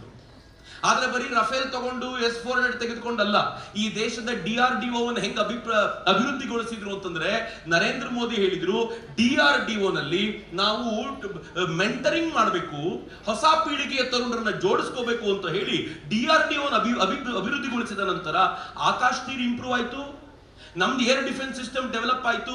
ಪರಿಣಾಮ ಪಾಕಿಸ್ತಾನದ ಏರ್ ಡಿಫೆನ್ಸ್ ಸಿಸ್ಟಮ್ ಅನ್ನ ಭೇದಿಸಿದ್ದಲ್ಲದೆ ಅವರು ಮಾಡಿರುವಂತ ಎಲ್ಲ ಅಟ್ಯಾಕ್ ಅನ್ನು ತಡಿಲಿಕ್ಕೆ ನಮ್ಮ ಹತ್ರ ಸಾಧ್ಯ ಆಯ್ತು. ಮಿತ್ರ, ಈ ಬಾರಿ ಯುದ್ಧದ ವೈಶಿಷ್ಟ್ಯ ಏನ್ ಗೊತ್ತಾ? ಪ್ರತ್ಯಕ್ಷ ಕದನದಲ್ಲಿ ಭಾಗವಹಿಸಿದ ಸೈನಿಕರ ಸಂಖ್ಯೆ ಅತ್ಯಂತ ಕಡಿಮೆ. ಎಲ್ಲ ಸೈನಿಕರು ಎಲ್ಲಿ ಕೂತಿದ್ರು ಗೊತ್ತಾ? AC ರೂಮ್ ನಲ್ಲಿ ಕಂಪ್ಯೂಟರ್ಗಳ ಮುಂದೆ ಕೂತ್ಕೊಂಡು ಪಾಕಿಸ್ತಾನದ ಡ್ರೋನ್ಗಳನ್ನ ಎದುರಿಸ್ತಾ ಕೂತಿದ್ರಲ್ಲ, ಏನ್ ಅದ್ಭುತವಾಗಿರುವಂತಹ ಹೋರಾಟ ಈ ಬಾರಿ ಸಂಘಟಿಸಿದ್ದು. ಫೈನಲಿ ಏರ್ ಫೋರ್ಸ್ ಒಂದು ಚಿತ್ರವನ್ನ ರಿಲೀಸ್ ಮಾಡ್ತು. ಅದರಲ್ಲೆಲ್ಲ ಮುಖಕ್ಕೆ ಮಾಸ್ಕ್ ಹಾಕೊಂಡಿರುವ 40-50 ಜನ ಯಂಗ್ ಇಂಜಿನಿಯರ್ಗಳು ತಮ್ಮ ಕಂಪ್ಯೂಟರ್ ಮುಂದೆ ಕೂತ್ಕೊಂಡು ಪಾಕಿಸ್ತಾನದಿಂದ ಹೊರಡ್ತಾ ಇದ್ದಂತ ಪ್ರತಿಯೊಂದು ಡ್ರೋನ್ಗಳನ್ನ ಗುರುತಿಸಿ, ಮಿಸೈಲ್ಗಳನ್ನ ಗುರುತಿಸಿ, ಅದಕ್ಕೆ ತಕ್ಷಣಕ್ಕೆ ರಿಯಾಕ್ಷನ್ ಹೇಗೆ ಕೊಡಬೇಕು ಅಂತ ನಿಶ್ಚಯ ಮಾಡ್ತಾ ಕೂತಿದ್ರಲ್ಲ. ಹೊಸ ಬಗೆಯ ವಾರ್ಫೇರ್ಗೆ ಭಾರತ ಸಜ್ಜಾಗಿದೆ. ನಾವೆಲ್ಲರೂ ಏನ್ ಅನ್ಕೊಂಡಿದೀವಿ ಗೊತ್ತಾ? ಭಾರತ ಈ ಯುದ್ಧದಲ್ಲಿ ಪಾಕಿಸ್ತಾನವನ್ನ ಮಣಿಸಿತು ಅಂತ ನಾವು ಅನ್ಕೊಂಡಿದ್ದೀವಿ. ಆದ್ರೆ ವಾಸ್ತವವಾಗಿ ಮಣಿಸಿದ್ದು ಪಾಕಿಸ್ತಾನವನ್ನಲ್ಲ. ಭಾರತ ಈ ಯುದ್ಧದಲ್ಲಿ ಅಮೆರಿಕಾದ ಈಗೋನ ಕ್ರಶ್ ಮಾಡಿದೆ. ಅಮೆರಿಕ ಪಾಕಿಸ್ತಾನಕ್ಕೆ ಅತ್ಯಾಧುನಿಕ ಯುದ್ಧ ವಿಮಾನ ಕೊಡುತ್ತೆ. F-16 ಯುದ್ಧ ವಿಮಾನಗಳನ್ನ ಕೊಟ್ಟಿತ್ತು. F-16 ಯುದ್ಧ ವಿಮಾನಗಳನ್ನ ಆಕಾಶದಲ್ಲಿ ಹೊಡೆದಿರೋದಲ್ಲದೆ ಅವರ ಹ್ಯಾಂಗರ್ಗಳಲ್ಲಿ ಪಾರ್ಕಿಂಗ್ ಪ್ಲೇಸ್ ಅಲ್ಲಿ ನಿಲ್ಸಿರ್ತಾರಲ್ಲ, ಆ ಪಾರ್ಕಿಂಗ್ ಪ್ಲೇಸ್ ಮೇಲೆ ಬಾಂಬ್ ಹಾಕಿ ಅಲ್ಲೂ ಕೂಡ F-16 ಧ್ವಂಸಗೊಳಿಸಿರುವಂತ ಸಾಹಸ ನಮ್ದಿವತ್ತು ಭಾರತದ್ದು. ಹೀಗಾಗಿ ಅಮೆರಿಕ ಈಗೋ ಧ್ವಂಸಗೊಂಡಿದೆ. ಮಿತ್ರ, ಬಹಳ ಜನರಿಗೆ ಗೊತ್ತಿಲ್ಲ ಯುದ್ಧ ಯಾಕೆ ಇಷ್ಟು ಬೇಗನೆ ನಿಂತೋಯ್ತು ಅಂತ. ಯಾವತ್ತು ಯುದ್ಧ ನಿಲ್ಲಿಸಬೇಕು ಅಂತ ಟ್ರಂಪ್ ಮಾತನಾಡಿದೆ ಅಂತ ಹೇಳ್ತಾನೋ ಅದಕ್ಕಿಂತ ಒಂದು ದಿನ ಮುಂಚೆ ಟ್ರಂಪ್ ಒಂದು ಮಾತನ್ನು ಹೇಳಿದ್ದ. ಈ ಯುದ್ಧ ಏನ್ ನಡೀತಿದೆಯೋ ಅದು ಭಾರತ ಮತ್ತು ಪಾಕಿಸ್ತಾನದ ನಡುವಿನ ಮಾತುಕತೆ, ಅವರಿಬ್ಬರ ನಡುವಿನ ವಿಚಾರ, ನಾನು ಇದರಲ್ಲಿ ತಲೆ ಹಾಕೋದಿಲ್ಲ ಅಂತ ಒಂದು ದಿನ ಮುಂಚೆ ಹೇಳಿದ್ದ. ಆ ಒಂದು ದಿನದಲ್ಲಿ ಏನಾಯ್ತು ಗೊತ್ತೇನು? ಎಲ್ಲಿ ಅಮೆರಿಕ ತನ್ನ ನ್ಯೂಕ್ಲಿಯರ್ ವಾರ್ ಹೆಡ್ಗಳನ್ನ ಇಟ್ಟಿತ್ತೋ ಆ ಗುಡ್ಡದ ಮೇಲೆನೆ, ಕೈರಾಣ ಗುಡ್ಡಗಳ ಮೇಲೆನೆ ಭಾರತ ಬಾಂಬ್ ಹಾಕಿದ ನಂತರ ಅಮೆರಿಕ ತನ್ನ ದೇಶದಲ್ಲಿರಬೇಕಾಗಿರುವಂತ ನ್ಯೂಕ್ಲಿಯರ್ ವಾರ್ ಹೆಡ್ಗಳನ್ನ ಪಾಕಿಸ್ತಾನದಲ್ಲಿಟ್ಟು ಅಗತ್ಯ ಬಿದ್ದರೆ ಭಾರತಕ್ಕೆ, ಅಗತ್ಯ ಬಿದ್ದರೆ ಚೈನಾಕ್ಕೆ ಎಚ್ಚರಿಕೆ ಕೊಡಬೇಕು ಅಂತ ಇಟ್ಟಿತ್ತು. ಇನ್ ಮುಂದೆ ಉಪಯೋಗಿಸ್ಲಿಕ್ಕೆ ಆಗದೇ ಇರುವಂತ ಸ್ಥಿತಿಗೆ ಹೋಯ್ತಲ್ಲ, ಅಮೆರಿಕದ ಈಗೋಕ್ಕೆ ಒದ್ದಂತಾಯ್ತು ಅಂತ ಭಾರತದ ಸೈನಿಕರು ಆ ಕೆಲಸವನ್ನ ಮಾಡಿದ್ದಾರೆ. ನಾವು ಸೋಲಿಸಿದ ಅಮೆರಿಕದ ಈಗೋಕ್ಕೆ ಹರ್ಟ್ ಮಾಡಿರೋದು ನಾವು. ಬರೀ ಅಮೆರಿಕ ಮಾತ್ರ ಅಲ್ಲ, ಪಾಕಿಸ್ತಾನಕ್ಕೆ ಡ್ರೋನ್ಗಳನ್ನ ಕೊಟ್ಟವ್ರು ಯಾರು? ಟರ್ಕಿ ಡ್ರೋನ್ಗಳನ್ನ ಕೊಡ್ತು. ಡ್ರೋನ್ ಕೊಟ್ಟಿದ್ದಲ್ಲದೆ ಈ ಡ್ರೋನ್ ಅನ್ನ ಹ್ಯಾಂಡಲ್ ಮಾಡ್ಲಿಕ್ಕೆ ಇಬ್ರು ಇಂಜಿನಿಯರ್ನ ಕಳಿಸಿತ್ತು. ನಂಗೆ ಗೊತ್ತಿಲ್ಲ, ಇವು 9ನೇ ತಾರೀಕಿನ ದಿನ 350-400 ಡ್ರೋನ್ಗಳು ಎಟ್ ಅ ಟೈಮ್ ಭಾರತದ ಕಡೆಗೆ ಬಂದಿವೆ. ಎಲ್ಲೆಲ್ಲಿ ಜನನಿಬಿಡ ಪ್ರದೇಶಗಳಿವೆಯೋ ಅದರ ಮೇಲೆ ಅಟ್ಯಾಕ್ ಮಾಡಬೇಕು ಅಂತ ಬಂತು. ಭಾರತ ಎಲ್ಲವನ್ನು ಧ್ವಂಸಗೊಳಿಸ್ತು. ಈ ದೇಶದ ಲೈನ್ ಆಫ್ ಕಂಟ್ರೋಲ್ ನ ಕ್ರಾಸ್ ಮಾಡಲಿಕ್ಕೆ ಒಂದು ಡ್ರೋನ್ಗೂ ಬಿಡಲಿಲ್ಲ ಭಾರತ. ಇದು ಭಾರತದ ಕೆಪಾಸಿಟಿ. ಅದರ ಪರಿಣಾಮ ಏನ್ ಗೊತ್ತಾ? ಈ ಯುದ್ಧ ಮುಗಿತಾ ಇದ್ದಂತೆ ಟರ್ಕಿಯ ಡ್ರೋನ್ಗಳಿಗೆ ಯಾರ್ಯಾರು ಬೇಡಿಕೆ ಸಲ್ಲಿಸಿದ್ರು ಎಲ್ಲರೂ ಒಂದು ದೊಡ್ಡ ನಮಸ್ಕಾರ ಹಾಕಿ, ಭಾರತದ ಆಕಾಶ ತೀರುಗಳೇ ನಿಮ್ಮನ್ನು ಹಿಂಗ್ ಉಡಾಯಿಸಿವೆ ಅಂತ ಆದ್ರೆ ಇನ್ ನಿಮ್ಮನ್ನು ಕೊಂಡ್ಕೊಂಡು ನಾವೇನ್ ಮಾಡೋಣ? ಇದ್ರ ಬದಲು ಆಕಾಶ ತೀರೇ ಕೊಂಡ್ಕೊಳ್ತೀವಿ, ನೀವು ಎಷ್ಟು ಡ್ರೋನ್ ಕಳಿಸ್ತೀರೋ ಕಳಿಸಿ, ಅದನ್ನ ಆಕಾಶದಲ್ಲೇ ಅಡ್ಡ ಹಾಕುವ ಕೆಪಾಸಿಟಿ ಭಾರತ ನಮ್ಗೆ ಕೊಡ್ಲಿಕ್ಕಿದೆ ಅಂತ ನಮ್ಮ ಹತ್ರ ಆಕಾಶ ತೀರ್ ಕೊಂಡ್ಕೊಳ್ಳಿಕ್ ಬಂದ್ವು. ಟರ್ಕಿಯ ಈಗೋ ಸತ್ತೋಯ್ತು. ಇನ್ನೂ ಒಂದು ಕಂಟ್ರಿ ಇತ್ತು, ಚೈನಾ. ಸಿಕ್ಕಾಪಟ್ಟೆ ಮೆರಿತಾ ಇತ್ತು. ಪಾಕಿಸ್ತಾನಕ್ಕೂ ವಿಶ್ವಾಸ ಇತ್ತು, ಎಲ್ಲಿವರೆಗೂ ಚೈನಾ ಇರುತ್ತೋ ಅಲ್ಲಿವರೆಗೂ ಭಾರತ ತಂಟೆ ಮಾಡೋದಿಲ್ಲ ಅಂತ. ಹೇಗೆ ನಮ್ಮ ಹತ್ರ S-400 ಇದೆಯೋ, ಪಾಕಿಸ್ತಾನದ ಹತ್ರ HQ-9 ಅಂತ ಚೀನಾ ಕೊಟ್ಟಿದಂತ ಈ ಏರ್ ಡಿಫೆನ್ಸ್ ಸಿಸ್ಟಮ್ ಇತ್ತು. ಅದ್ರ ಮೇಲೆ ಬಹಳ ಅಹಂಕಾರ ಇತ್ತು ಅವರಿಗೆ. ಚೀನಾ ಕೊಟ್ಟಿದ್ದಂತ HQ-9 air defence system, China ಕೊಟ್ಟಿದ್ದಂತ ರೆಡಾರ್ಗಳನ್ನು ಇಟ್ಕೊಂಡು ಭಾರತದ ಮೇಲೆ ಅಟ್ಯಾಕ್ ಮಾಡ್ತೀವಿ, ಭಾರತದ ಅಟ್ಯಾಕ್ ಅನ್ನ ತಡಿತೀವಿ ಅಂತ ಕಾಯ್ತಾ ಕೂತಿದ್ರು. ಭಾರತ ಏನ್ ಮಾಡ್ತು ಗೊತ್ತಾ? ಡಮ್ಮಿ ಏರ್ ಕ್ರಾಫ್ಟ್ ಅನ್ನ ಕಳಿಸ್ತು. ಆ ಏರ್ ಕ್ರಾಫ್ಟ್ ಗೆ HQ-9 ಇಂದ ಅಟ್ಯಾಕ್ ಆದಾಗ ಅವರಿಗೆ ಕೋಆರ್ಡಿನೇಟ್ಸ್ ಗೊತ್ತಾಯ್ತು, ಇಂಥ ಜಾಗದಲ್ಲಿ ಪಾಕಿಸ್ತಾನದ ಏರ್ ಡಿಫೆನ್ಸ್ ಸಿಸ್ಟಮ್ ಇದೆ ಅಂತ. ಅದು ವಿವರವನ್ನ ಕೊಟ್ಟು ತಾನು ಸತ್ತೋಯ್ತು ಏರ್ ಕ್ರಾಫ್ಟ್. ಅದಾದ್ಮೇಲೆ ಏನಾಯ್ತು ಗೊತ್ತಾ? ನಮ್ಮವ್ರು ಹೆಂಗ್ ಅಟ್ಯಾಕ್ ಮಾಡಿದ್ರು ಅಂತಂದ್ರೆ, ಪಾಕಿಸ್ತಾನದಲ್ಲಿ ಇಟ್ಟಿದ್ದ 2 HQ-9 ಏರ್ ಡಿಫೆನ್ಸ್ ಸಿಸ್ಟಮ್ಗಳನ್ನ ಧ್ವಂಸಗೊಳಿಸಲಾಯಿತು. ರೆಡಾರ್ ಸಿಸ್ಟಮ್ಗಳನ್ನ ಧ್ವಂಸಗೊಳಿಸಿದ್ರು. ಯಾವಾಗ ಧ್ವಂಸಗೊಳಿಸಿದ್ರು ಆಗ ಇಲ್ಲಿಂದ ಹೋಗಿರುವಂತ ಯಾವ ಮಿಸೈಲ್ನು ಕೂಡ ಡಿಟೆಕ್ಟ್ ಮಾಡ್ಲಿಕ್ಕೆ ಆಗ್ಲಿಲ್ಲ. ಪರಿಣಾಮ ಒಂದೇ ರಾತ್ರಿ ಭಾರತ ಪಾಕಿಸ್ತಾನದ 11 ಏರ್ ಬೇಸ್ಗಳನ್ನ ಉಡಾಯಿಸಿ ಪಾಕಿಸ್ತಾನಕ್ಕೆ ಎಚ್ಚರಿಕೆ ಕೊಡ್ತು, ಜಸ್ಟ್ ಏರ್ ಬೇಸ್ ಉಡಾಯಿಸಿದ್ದೀನಿ, ಇನ್ನು ಒಂದು ದಿನ ಯುದ್ಧ ಮುಂದುವರೆದ್ರೆ ಪಾಕಿಸ್ತಾನದ ಕೊನೆಯ ತುದಿವರೆಗೂ ಏನೂ ಉಳಿಯದಂತೆ ನಾಶ ಮಾಡ್ತೀನಿ, ನನ್ನ ತಾಕತ್ ನೋಡ್ತೀಯಾ ಅಂತ ಕೇಳಿದ್ರೆ ಪಾಕಿಸ್ತಾನ ಕಾಲಿಗೆ ಬಿದ್ದು ಕಾಪಾಡಿ ಕಾಪಾಡಿ ಅಂತ ಗೋಗರಿಯುವ ಸ್ಥಿತಿ ಬಂದಿತ್ತಲ್ಲ, ಇದು ಮಜಾ. ನಾನು ಇತ್ತೀಚೆಗೆ ಒಂದು ಇಂಟರ್ವ್ಯೂ ಓದ್ತಾ ಇದ್ದೆ.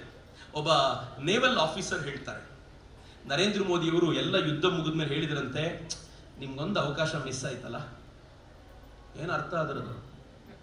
ಆರ್ಮಿಯವ್ರಿಗೆ ಕೊಟ್ಟಾಗಿತ್ತು, ಏರ್ ಫೋರ್ಸ್ ಅವ್ರಿಗಾಯ್ತು, ನಿಮ್ಗೊಂದು ಚಾನ್ಸ್ ಮಿಸ್ ಆಯ್ತು, ಇನ್ನೊಂದಿನ ಹೋಗಿದ್ರೆ ನಿಮ್ಗೆ ಸಿಕ್ಬಿಟ್ಟಿರ್ತಿತ್ತು, ನಾನೇ ಸ್ವಲ್ಪ ಅರ್ಜೆಂಟ್ ಮಾಡಿದೆ, ಇರ್ಲಿ ನೆಕ್ಸ್ಟ್ ಟೈಮ್ ನಿಮಗೆ. ಇದನ್ನೇನಾದ್ರೂ ಪಾಕಿಸ್ತಾನದವರು ಓದಿದ್ರೆ ಏನಾಗಬೇಕು ಕತೆ ಅವರದ್ದು?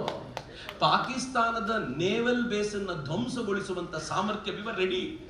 ಹೇಗೆ ರೆಡಿ ಆಗಿದ್ವಿ ಅಂತಂದ್ರೆ ಪಾಕಿಸ್ತಾನವನ್ನ ಉಡಾಯಿಸೋದಕ್ಕೆ ಸಿದ್ಧವಾಗಿದ್ವಿ ಅಂತ.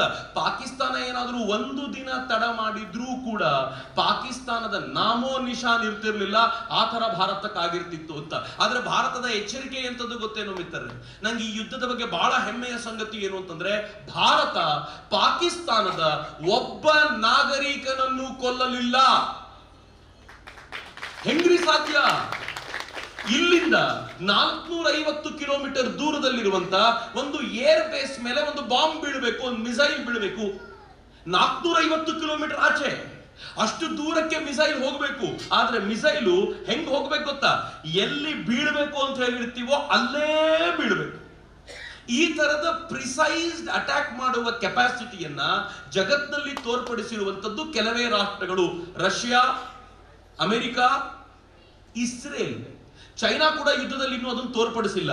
3 ರಾಷ್ಟ್ರಗಳು ಈ ತರದ ಪ್ರಿಸೈಸ್ ಅಟ್ಯಾಕ್ ಅನ್ನ ತೋರಿಸಿರುವಂತದ್ದು. 4ನೇ ರಾಷ್ಟ್ರ ಭಾರತ. ಇವತ್ತು ಎಂತ ಪ್ರಿಸೈಸ್ ಅಟ್ಯಾಕ್ ಗೊತ್ತಾ? ನಂಗೆ ಗೊತ್ತಿಲ್ಲ, ನೆನಪಿಸ್ಕೊಳ್ಳಿ ನೀವು ವಾಪಸ್ಸು. ನಾವು ಮೊದಲನೇ ದಿನ ಅವತ್ತು ರಾತ್ರಿ ಅಟ್ಯಾಕ್ ಆಗಿದೆ ಅಂತ ಫೋಟೋಸ್ ಬಂತಲ್ಲ, ಫೋಟೋಸ್ ಬಂದಾಗ ಪಾಕಿಸ್ತಾನದ ಪ್ರಮುಖ ಭಯೋತ್ಪಾದಕ ಠಾಣ್ಯಗಳ ಮೇಲೆ, ಮಜಾರ್ಗಳ ಮೇಲೆ ಅಟ್ಯಾಕ್ ಆಯ್ತಲ್ಲ, ಮರ್ಕಸ್ಗಳ ಮೇಲೆ ಅಟ್ಯಾಕ್ ಆದಾಗ ಅವುಗಳ ಡೂಮ್ಗಳೇ ಒಡೆದು ಹೋಗಿದ್ವು. ಎಕ್ಸಾಕ್ಟ್ ಡೂಮ್ ಮೇಲೆ. ನಮ್ ಬ್ರಹ್ಮೋಸ್ನ ಕೆಪಾಸಿಟಿ ಏನಂತ ಗೊತ್ತಾ? 25 ಸೆಂಟಿಮೀಟರ್ ಬೈ 25 ಸೆಂಟಿಮೀಟರ್ ಒಳಗೆ ಹೋಗಿ ಬೀಳುವಂತ ಕೆಪಾಸಿಟಿಯ ಬಾಂಬ್ಗಳು ನಮ್ದು ಅಂತ ಕೇಳುವಾಗ ಇಡೀ ಜಗತ್ತು ಅಚ್ಚರಿಗೊಳಗಾಗಿವೆ. ಜಗತ್ತಿನ ಜನ ಕೇಳ್ತಿದ್ದಾರೆ, ನಮ್ಗೆ ಏನ್ ಕೊಡ್ತಿರೋ ಬಿಡ್ತಿರೋ, ಬ್ರಹ್ಮೋಸ್ ಮಿಸೈಲ್ಗಳನ್ನ ನಮಗೂ ಕೊಡಿ ಅಂತ. ಇವತ್ತು ನಾವು ತಯಾರಿಸಿರುವ ಬ್ರಹ್ಮೋಸ್ ಮಿಸೈಲ್ಗಳಿಗೆ ಜಾಗತಿಕ ಬೇಡಿಕೆ ಬಂದಿದೆಯಲ್ಲ, ಇದು ಈ ಯುದ್ಧದ ಕೆಪಾಸಿಟಿ ಅಂತ ನನ್ಗೆ ಯಾವಾಗ್ಲೂ ಅನ್ಸುತ್ತೆ. ನೆನ್ಪಿಟ್ಕೊಳ್ಳಿ, ಈ ಯುದ್ಧದ ಕೆಪಾಸಿಟಿ ಎಂತದ್ದು ಅಂತಂದ್ರೆ ಭಾರತ ಶಸ್ತ್ರಗಳನ್ನ ತಯಾರಿಸ್ತು.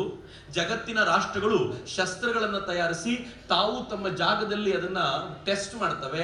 ಆದ್ರೆ ಭಾರತ ಶಸ್ತ್ರ ತಯಾರಿಸ್ತು, ಅದನ್ನು ಪಾಕಿಸ್ತಾನದಲ್ಲಿ ಟೆಸ್ಟ್ ಮಾಡಿ ಜಗತ್ತಿಗೆ ಹೇಳ್ತು, ಟೆಸ್ಟೆಡ್ ಅಂಡ್ ಓಕೆ, ಇದನ್ನ ನೀವಿಲ್ಲಿ ಬಳಸಬಹುದು ಅಂತ ಜಗತ್ತಿಗೆ ಟೆಸ್ಟ್ ಮಾಡಿ ಕೊಡ್ಲಿಕ್ಕೆ ಸಾಧ್ಯ ಆಯ್ತಲ್ಲ. ಇದು ಭಾರತದ ವೈಶಿಷ್ಟ್ಯ.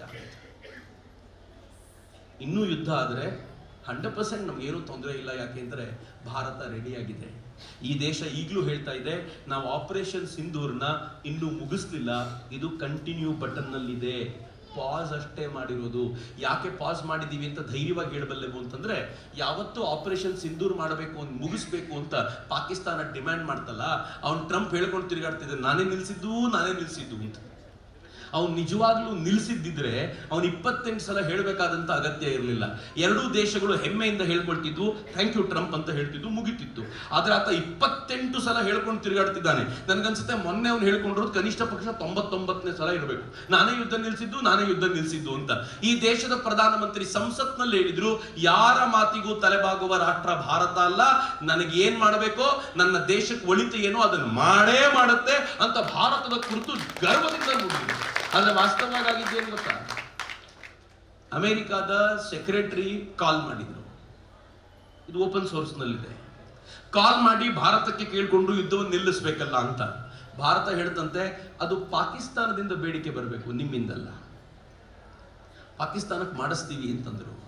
ಮಿತ್ರ, 1 ಗಂಟೆಗೆ ಅವತ್ತಿನ ದಿನ ಯುದ್ಧ ನಿಲ್ಲಿಸಬೇಕಾದ ದಿನ ಸಂಜೆ 6 ಗಂಟೆಗೆ ಪ್ರೆಸ್ ಮೀಟ್ ಆಗಬೇಕಿತ್ತು.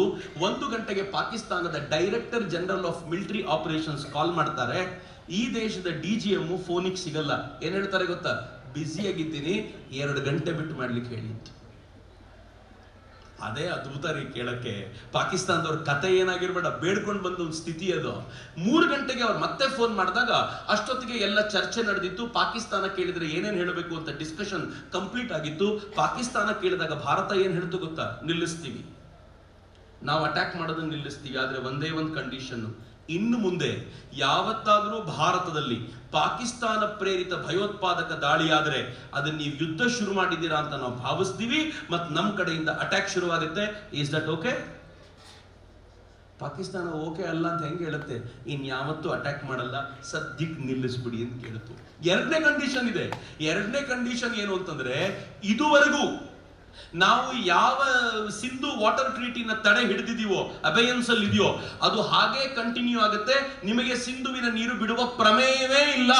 ಓಕೆ ಓಕೆ, ಪಾಕಿಸ್ತಾನ ಕೈ ಮುಗಿದು ಏನ್ ಹೇಳಿದ್ರು ಸರಿ, ನೀವು ಕರೆದ್ಬಿಟ್ಟು 4 ಕಪಾಳಕ್ಕೆ ಬಾರಿಸಿದ್ರು ಸರಿ, ಸದ್ಯಕ್ಕೆ ಬಾಂಬಿಂಗ್ ನಿಲ್ಲಿಸಿ ತಡ್ಕೊಳ್ಳುವ ಕೆಪಾಸಿಟಿ ನಮಗಿಲ್ಲ ಅಂತ ಪಾಕಿಸ್ತಾನ ಗೋಗರದ ನಂತರ ಭಾರತ ಅತ್ಯಂತ ಹೆಮ್ಮೆಯಿಂದ 6 ಗಂಟೆಗೆ ಪ್ರೆಸ್ ಮೀಟ್ ಮಾಡ್ಲಿಕ್ಕೆ ಸಿದ್ಧವಾದ್ರೆ, ಈ ಅಯೋಗ್ಯ ಬಂದು ಟ್ರಂಪು ನಾನೇ ಯುದ್ಧ ನಿಲ್ಲಿಸ್ತಾ ಇರೋದು ಅಂದ್ಬಿಟ್ಟ.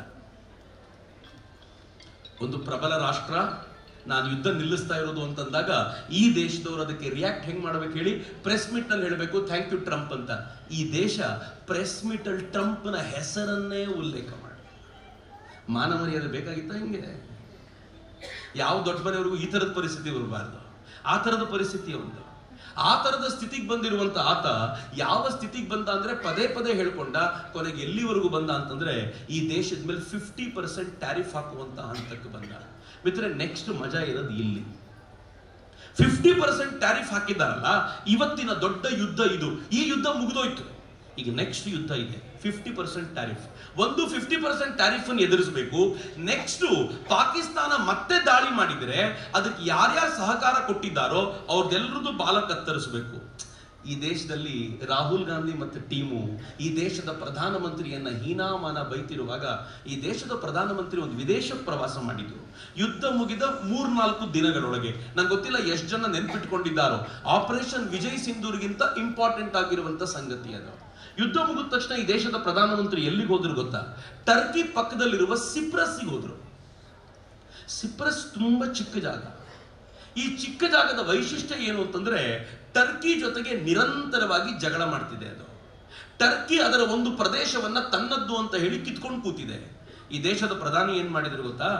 ಆ ಸಿಪ್ರಸ್ ಜೊತೆಗೆ ಹೋಗಿ ಅಲ್ಲಿನ ಅಧ್ಯಕ್ಷರ ಜೊತೆ, ಪ್ರಧಾನಿಗಳ ಜೊತೆಗೆ ಮಾತನಾಡಿ ಹೇಳಿದ್ರು, ಬ್ರಹ್ಮೋಸ್ ಕೊಡ್ತೀವಿ, ಒಪ್ಪಂದ, ನಿಮ್ಗೆ ನಾವು ಆಕಾಶ ತೀರ್ ಕೊಡ್ತೀವಿ, ನಿಮ್ಗೆ ಏನ್ ಬೇಕು ಹೇಳಿ ನಾವು ವ್ಯವಸ್ಥೆ ಮಾಡ್ತೀವಿ, ತಲೆ ಕೆಡಿಸ್ಕೊಬೇಡಿ, ನಾವ್ ಯಾವತ್ತೂ ನಿಮ್ ಜೊತೆ ಇದ್ದೀವಿ ಅಂತ. ಅಷ್ಟೇ ಅಲ್ಲ, ಯಾವ ಜಾಗವನ್ನ ಕಿತ್ಕೊಂಡಿದೆ ಅಂತ ಹೇಳುತ್ತೋ ಅಂತ ಆ ಜಾಗಕ್ಕೆ ಹೋಗಿ ಒಂದು ಪರಿವೀಕ್ಷಣೆ ನಡೆಸ ಬಂದ್ರು. ಅಮೆರಿಕಾದ ಅಧ್ಯಕ್ಷ ಪಾಕ್ ಆಕ್ರಮಿತ ಕಾಶ್ಮೀರಕ್ಕೆ ಬಂದು ಹೋದ್ರೆ ಯಾವ ತರದ ಸಂಚಲನ ಉಂಟು ಮಾಡಬಹುದೋ, ಭಾರತದ ಪ್ರಧಾನಿ ಸಿಪ್ರಸ್ನ ಆ ತರದ ಜಾಗಕ್ಕೆ ಹೋಗಿ ಟರ್ಕಿಯಲ್ಲಿ ಸಂಚಲನ ಉಂಟು ಮಾಡಿ ಬಂದ್ರು. ನೀನು ಪಾಕಿಸ್ತಾನಕ್ಕೆ ಸಪೋರ್ಟ್ ಮಾಡು, ನಾನು ಸಿಪ್ರಸ್ಗೆ ಸಪೋರ್ಟ್ ಮಾಡ್ತೀನಿ, ನೋಡೋಣ ನನ್ನ ನೆಮ್ಮದಿಯನ್ನು ಹಾಳು ಮಾಡಿ ನೀನ್ ಅದೇ ನೆಮ್ಮದಿಯಿಂದ ಬದುಕ್ತೀಯೋ ಅಂತ ಈ ದೇಶದ ಪ್ರಧಾನಿ ಚಾಲೆಂಜ್ ಮಾಡಿ ಬಂದ್ರಲ್ಲ. ಅಲ್ಲಿಂದ ಕ್ರೊಯೇಷಿಯಾಕ್ಕೆ ಹೋದ್ರು. ನಮ್ಮ ಅನೇಕರಿಗೆ ಹೆಸರು ಗೊತ್ತಿರ್ಲಿಕ್ಕಿಲ್ಲ ಕ್ರೊಯೇಷಿಯಾ ಅಂತ.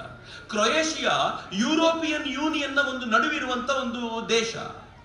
ಈ ಕ್ರೊಯೇಷಿಯಾ ದೇಶಕ್ಕೆ ಅವ್ರು ಯಾಕೆ ಹೋದ್ರು ಅಂತಂದ್ರೆ, ಯುರೋಪಿಯನ್ ಯೂನಿಯನ್ ನಡುವೆ ಯಾವಾಗ ಟ್ಯಾರಿಫ್ ನಮ್ಗೆ ಜಾಸ್ತಿ ಆಗುವ ಸಾಧ್ಯತೆ ಇದೆಯೋ ಆಗ ಯುರೋಪಿಯನ್ ಯೂನಿಯನ್ ಕನೆಕ್ಷನ್ ಗಟ್ಟಿ ಮಾಡ್ಕೊಳ್ಳಿಕ್ಕೆ ಸದಾಕಾಲ ನಮ್ಮ ಪರವಾಗಿದ್ದ ಕ್ರೊಯೇಷಿಯಾ ಜೊತೆಗೆ ನಮ್ಮ ಸಂಬಂಧವನ್ನ ಬಲ ಮಾಡ್ಕೊಳ್ಬೇಕು ಮತ್ತು ಯುರೋಪಿಯನ್ ಯೂನಿಯನ್ ಡಿಸ್ಕಷನ್ ಬಂದಾಗ ನಮ್ಮ ಪರವಾಗಿ ಇವರು ಮಾತನಾಡುವಂತೆ ಮಾಡಬೇಕು ಅಂತ ಯುದ್ಧ ಮುಗಿದ 4 ದಿನಕ್ಕೆ ಹೋಗಿ ಬಂದಾರೆ ಪುಣ್ಯಾತ್ಮ. ಕಾಂಗ್ರೆಸ್ನವ್ರು ಏನಂದ್ರು ಗೊತ್ತಾ? 25-30 ಸಾವಿರ ಜನಸಂಖ್ಯೆ ಇಲ್ಲದ ದೇಶಕ್ಕೆಲ್ಲ ಈ ದೇಶದ ಪ್ರಧಾನಮಂತ್ರಿ ಹೋಗ್ತಾರೆ, ಆ ಪ್ರಧಾನಮಂತ್ರಿಗಳಿಗೆ ಜಗತ್ತು ಕಿಮ್ಮತ್ತು ಕೊಡೋದಿಲ್ಲ, ಅಂತ ದೇಶಕ್ಕೆಲ್ಲ ಹೋಗ್ತಾರೆ ಅಂತ ಅಂದ್ಬಿಟ್ರು. ಯಾವನಾದ್ರೂ ಒಬ್ಬ ತಲೆ ನೆಟ್ಟಿಗಿರೋ ಆಡುವಂತ ಮಾತೇನ್ರಿ ಇದು? ಈ ದೇಶದ ಪ್ರಧಾನಿ ಒಂದು ಸಣ್ಣ ದೇಶಕ್ಕೆ ಹೋಗ್ಲಿ ಬಿಡ್ರಿ, ಆ ದೇಶದ ಆತ್ಮಗೌರವಕ್ಕೆ ಧಕ್ಕೆ ಬರುವಂತೆ ಮಾತನಾಡ್ತಾರೆ ಅಂತಂದ್ರೆ ಇವ್ರಿಗೊಂದು ಪೊಲಿಟಿಕಲ್ ಆಲೋಚನೆ ಆದ್ರೂ ಇದೆ, ದೂರದೃಷ್ಟಿ ಇದೆಯಾ? ಈ ದೇಶದ ಪ್ರಧಾನಿ ಅಂತ ಆಲೋಚನೆ ಮಾಡಿ ಅಲ್ಲಿವರೆಗೂ ಹೋಗಿ ಈ ದೇಶಕ್ಕೆ ಏನ್ ಬೇಕೋ ಅದನ್ನ ವ್ಯವಸ್ಥೆ ಮಾಡಿದ್ರು. ಆನಂತರದ ದಿನಗಳಲ್ಲಿ ಇಂಗ್ಲೆಂಡಿಗೆ ಹೋಗಿ ಫ್ರೀ ಟ್ರೇಡ್ ಅಗ್ರಿಮೆಂಟ್ ಮಾಡ್ಕೊಂಡು ಬಂದ್ರು. ಇವೆಲ್ಲವನ್ನು ಮಾಡಿ ವ್ಯವಸ್ಥಿತವಾಗಿ ಹೇಗೆ ಜೋಡಿಸ್ಕೊಂಡ್ರು ಅಂತಂದ್ರೆ, ಇವತ್ತು ಟ್ರಂಪ್ 50% ಟ್ಯಾರಿಫ್ ಹಾಕಿರುವಾಗ ಭಾರತದ ಶಕ್ತಿ ಏನಿದೆ ಗೊತ್ತಾ? ಟ್ರಂಪ್ 50% ಟ್ಯಾರಿಫ್ ಹಾಕಿ ಭಾರತ ವೀಕ್ ಆಗಿದೆ ಅಂತ ಎಲ್ಲರೂ ಮಾತನಾಡ್ತಿದ್ರೆ, ನಿನ್ನೆ ಒಂದು ರಿಪೋರ್ಟ್ ಬಂದಿದೆ, ಭಾರತದ GDP ಗ್ರೋತ್ 7.8% ಕ್ರಾಸ್ ಮಾಡಿದೆ. ಯಾರೂ ಕೂಡ ಇಷ್ಟು ಎಕ್ಸ್ಪೆಕ್ಟ್ ಮಾಡಿರಲಿಲ್ಲ. ಈ ದೇಶದ ಪ್ರಧಾನಿ ನರೇಂದ್ರ ಮೋದಿ ಆದಾಗ ಈ ರಘುರಾಮ್ ರಾಜನ್ ಅಂತ ಕಾಂಗ್ರೆಸ್ಸಿನ ಕಾಲದ ಈ RBI ಗವರ್ನರ್ ಏನ್ ಹೇಳಿದ್ದ ಗೊತ್ತಾ? ನರೇಂದ್ರ ಮೋದಿಯವರ ಕಾಲದಲ್ಲಿ ಭಾರತದ GDP ಗ್ರೋತ್ 5% ದಾಟಿದ್ರೆ ಹೆಚ್ಚು ಅಂತ ನರೇಂದ್ರ ಮೋದಿ ಅದನ್ನ ಇಂಥ ಕಠಿಣ ಪರಿಸ್ಥಿತಿಯಲ್ಲೂ 7.8%ಗೆ ತೆಗೆದುಕೊಂಡು ಹೋಗಿದ್ದಾರೆ. ಮಿತ್ರ, ಇವತ್ತಿನ ಭಾರತದ ಸ್ಥಿತಿ ನಿಮ್ ಜೊತೆ ಹಂಚಿಕೊಳ್ತೀನಿ. ಕಳೆದ ಒಂದು 15-20 ದಿನಗಳ ಹಿಂದೆ, ಮೇ ಬಿ 1 ತಿಂಗಳ ಹಿಂದೆ, ಗ್ಲೋಬಲ್ ರೇಟಿಂಗ್ ಒಂದು ರಿಲೀಸ್ ಆಯಿತು, S&P ಗ್ಲೋಬಲ್ ರೇಟಿಂಗ್. ಆ ಗ್ಲೋಬಲ್ ರೇಟಿಂಗ್ ಹೇಳುತ್ತೆ global stamp of confidence rating ಕೊಡಬೇಕಾದಾಗ ಈ ಹಿಂದೆ ಭಾರತಕ್ಕೆ BBB ಮೈನಸ್ ಅಂತಿತ್ತು, ಈಗ ಅದು ಒಂದು ಸ್ಟೆಪ್ ಜಂಪ್ ಆಗಿ BBB ಪ್ಲಸ್ ಆಗಿದೆ. ಅಂದ್ರೆ ಭಾರತ ಕೆಳಗಿನ ರೇಟಿಂಗ್ ನಿಂದ ಮೇಲಕ್ಕೆ ಬಂದಿದೆ ಅಂತ S&P ರೇಟಿಂಗ್ ಕೊಡ್ತು. ಯಾವಾಗ? ಅಮೆರಿಕ ನಮ್ಮ ಮೇಲೆ ಟ್ಯಾರಿಫ್ ಹಾಕಿದಾಗ. ಅಮೆರಿಕ ಟ್ಯಾರಿಫ್ ಹಾಕಿದ ನಂತರ ಗ್ಲೋಬಲ್ ಕಾನ್ಫಿಡೆನ್ಸ್, ಯಾರು ಹೂಡಿಕೆದಾರರಿದ್ದಾರೋ ಆ ಹೂಡಿಕೆದಾರರ ಗ್ಲೋಬಲ್ ಕಾನ್ಫಿಡೆನ್ಸ್ ಜಾಸ್ತಿ ಆಗಿದೆ ಅಂತ ರೇಟಿಂಗ್ ಒಂದು ಸ್ಟೆಪ್ ಜಾಸ್ತಿ ಮಾಡಲಾಯಿತು.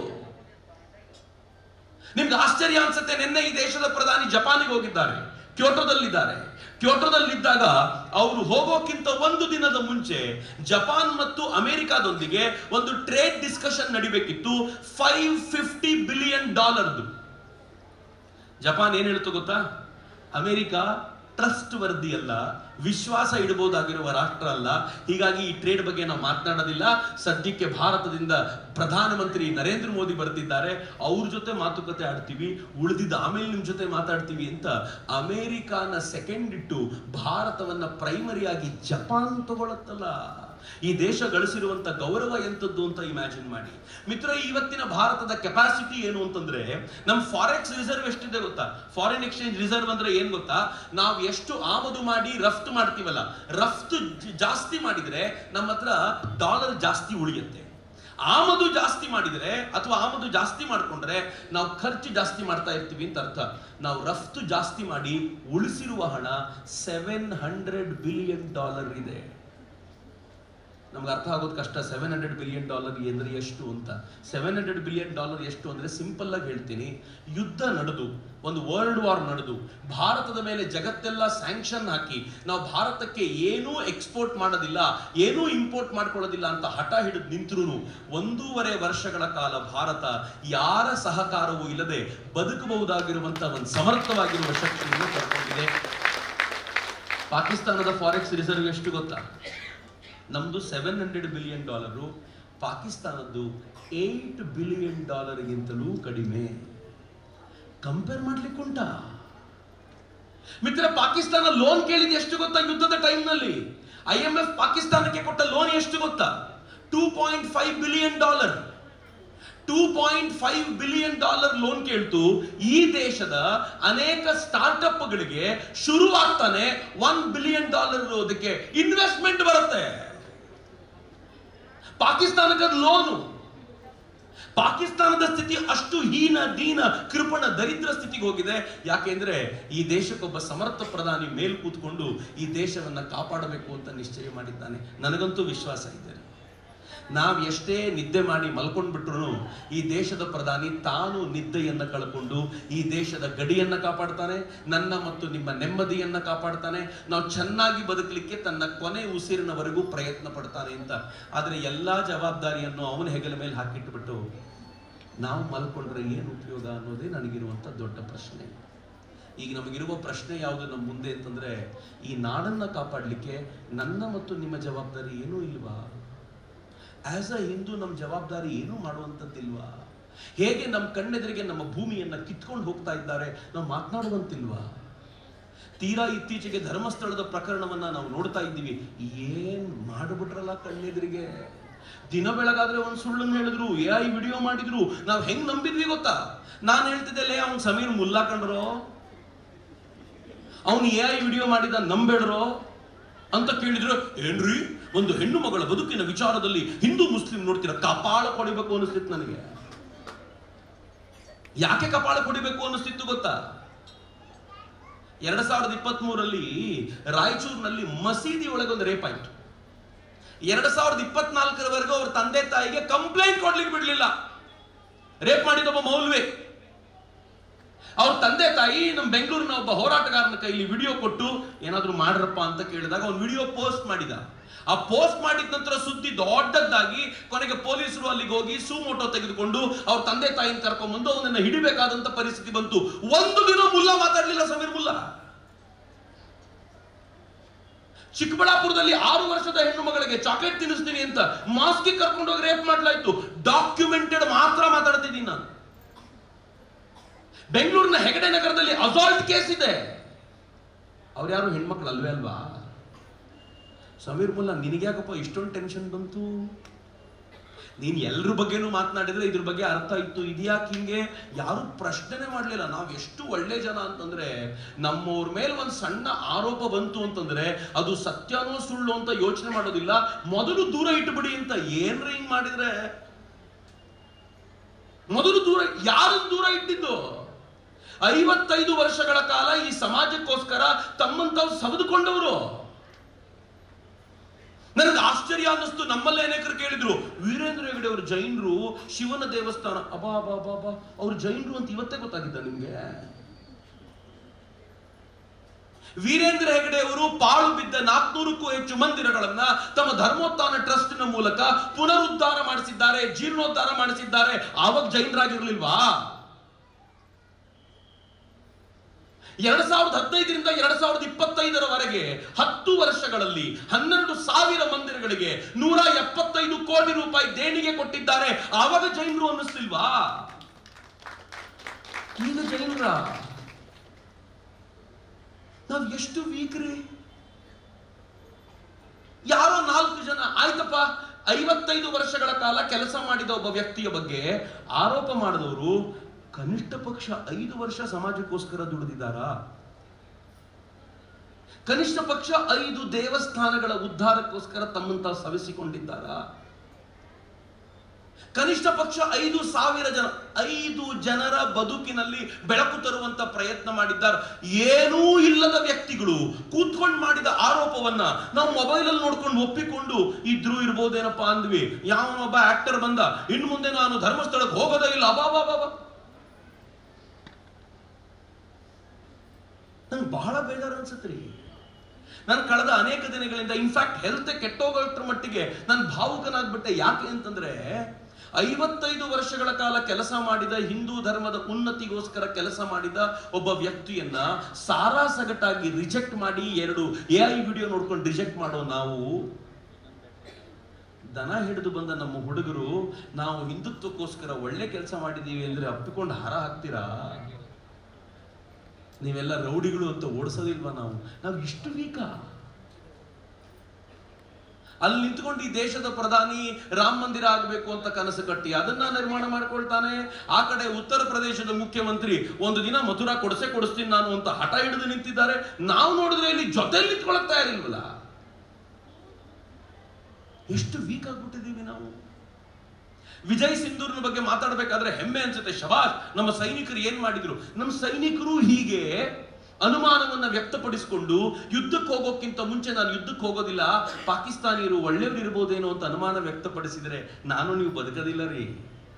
ಅವನು ಅತ್ಯಂತ ಶ್ರದ್ಧೆಯಿಂದ ಮುಂದಕ್ಕೆ ಹೋಗಿ ಫೈಟ್ ಮಾಡ್ತೀನಿ ಅಂತ ನಿಲ್ಲದ್ರಿಂದ ನಾನು ನೀವು ಬದುಕಿದ್ದೀವಿ. ಒಳಗಿದ್ದ ನಾವೇನ್ ಕಡ್ದು ಕಟ್ಟಾಕಿದ್ದೀವಿ ಆಗಿದ್ರೆ. ನಂಗೆ ಬಹಳ ಸಂಕಟ ಅನ್ಸುತ್ತೆ ಈ ವಿಚಾರವನ್ನು ಮಾತನಾಡುವಾಗ. ಎಷ್ಟು ಚೆನ್ನಾಗಿ ಷಡ್ಯಂತ್ರ ಗೋಚರವಾಗುತ್ತೆ. ಮೈಸೂರಿನ ಸ್ಟ್ಯಾನ್ಲಿ ಅನ್ನುವಂತ ಒಬ್ಬ ವ್ಯಕ್ತಿ ಮುಂದಕ್ಕೆ ಬಂದು ನಿಂತ್ಕೊಳ್ತಾನೆ. ಇದಕ್ಕೆ ಒಡನಾಡಿ ಅನ್ನುವಂತ ಒಂದು ಸಂಸ್ಥೆಯನ್ನು ಕಟ್ಕೊಂಡಿದ್ದಾನೆ ಆತ. ಆ ಒಡನಾಡಿ ಸಂಸ್ಥೆಯ ಮೂಲಕ ಈ ನಾಡಿನ ಸಾಧುಗಳ ಮೇಲೆ ನಿರಂತರವಾದ ಷಡ್ಯಂತ್ರಗಳನ್ನ ರಚನೆ ಮಾಡ್ತಿರ್ತಾನೆ. ಸ್ವಲ್ಪ ಒಳಗೆ ಹೋಗ್ತಿದ್ರೆ ಗೊತ್ತಾಗುತ್ತೆ, ಪುರುಸೊತ್ತೇ ಇಲ್ವಲ್ಲ. AI ವಿಡಿಯೋ ನೋಡಿದ್ವಿ, 4 ಜನ ಅದನ್ನ ಸತ್ಯ ಆದ್ರೂ ನಂಬ್ಕೊಂಡ್ವಿ. ನಿಮ್ಗೆ ಆಶ್ಚರ್ಯ ಹೇಳ್ತೀನಿ ನಾನು. ನನಗೆ ಯೂಟ್ಯೂಬ್ ಒಂದಿನ ಮೆಸೇಜ್ ಕಳಿಸುತ್ತೆ. ಏನ್ ಮೆಸೇಜ್ ಕಳಿಸುತ್ತೆ ಗೊತ್ತಾ? ನೀವು ಈ ತರ ವಿಡಿಯೋ ಮಾಡಬೇಡಿ, ಧರ್ಮಸ್ಥಳದ ಸೌಜನ್ಯ ಪ್ರಕರಣದ ಮೇಲೆ ವಿಡಿಯೋ ಮಾಡಿ, ಅದು ಚೆನ್ನಾಗಿ ಓಡ್ತಾ ಇದೆ ಅಂತ ಮೆಸೇಜ್ ಕಳಿಸುತ್ತೆ. ನನಗೆ ಅಬ್ಬಾ, ನಾನು ಸ್ಕ್ರೀನ್ ಶಾಟ್ ತೆಗೆದಿಟ್ಟೆ. ಹೇಗೆ ಒಂದು ಆಲ್ಗಾರಿದಮ್ ವರ್ಕ್ ಆಗುತ್ತೆ, ಲೈಕ್ ಸಿಗುತ್ತೆ ಅನ್ನೋ ಕಾರಣಕ್ಕೋಸ್ಕರ ಬಾಯಿಗೆ ಬಂದಂಗೆ ಬೈದಿದ್ದಲ್ರಿ. ನಾನು ಅವನ ಹೆಸರು ಹೇಳೋದಿಲ್ಲ. ಒಬ್ಬ ಹುಡುಗ ಉತ್ತರ ಕನ್ನಡದ ಸಿದ್ದಾಪುರದವನು, ಬೆಂಗಳೂರಿನಲ್ಲಿದ್ದಾನೆ ಈಗ, ಮುಸ್ಲಿಂ ಹುಡುಗ. ನನಗೆ ಫೋನ್ ಮಾಡಿ ಏನು ಹೇಳ್ದ ಗೊತ್ತಾ? ಅಣ್ಣ, ವೀರೇಂದ್ರ ಹೆಗಡೆ ಅವರು ಸೆಲ್ಫ್ ಹೆಲ್ಪ್ ಗ್ರೂಪ್ನಿಂದ ಸಾಲ ತಗೊಂಡು ನಾನು ಬದುಕಿದ್ದೀನಿ. ನಮ್ಮಮ್ಮ ಆ ಗ್ರೂಪನ್ ಮೆಂಬರು.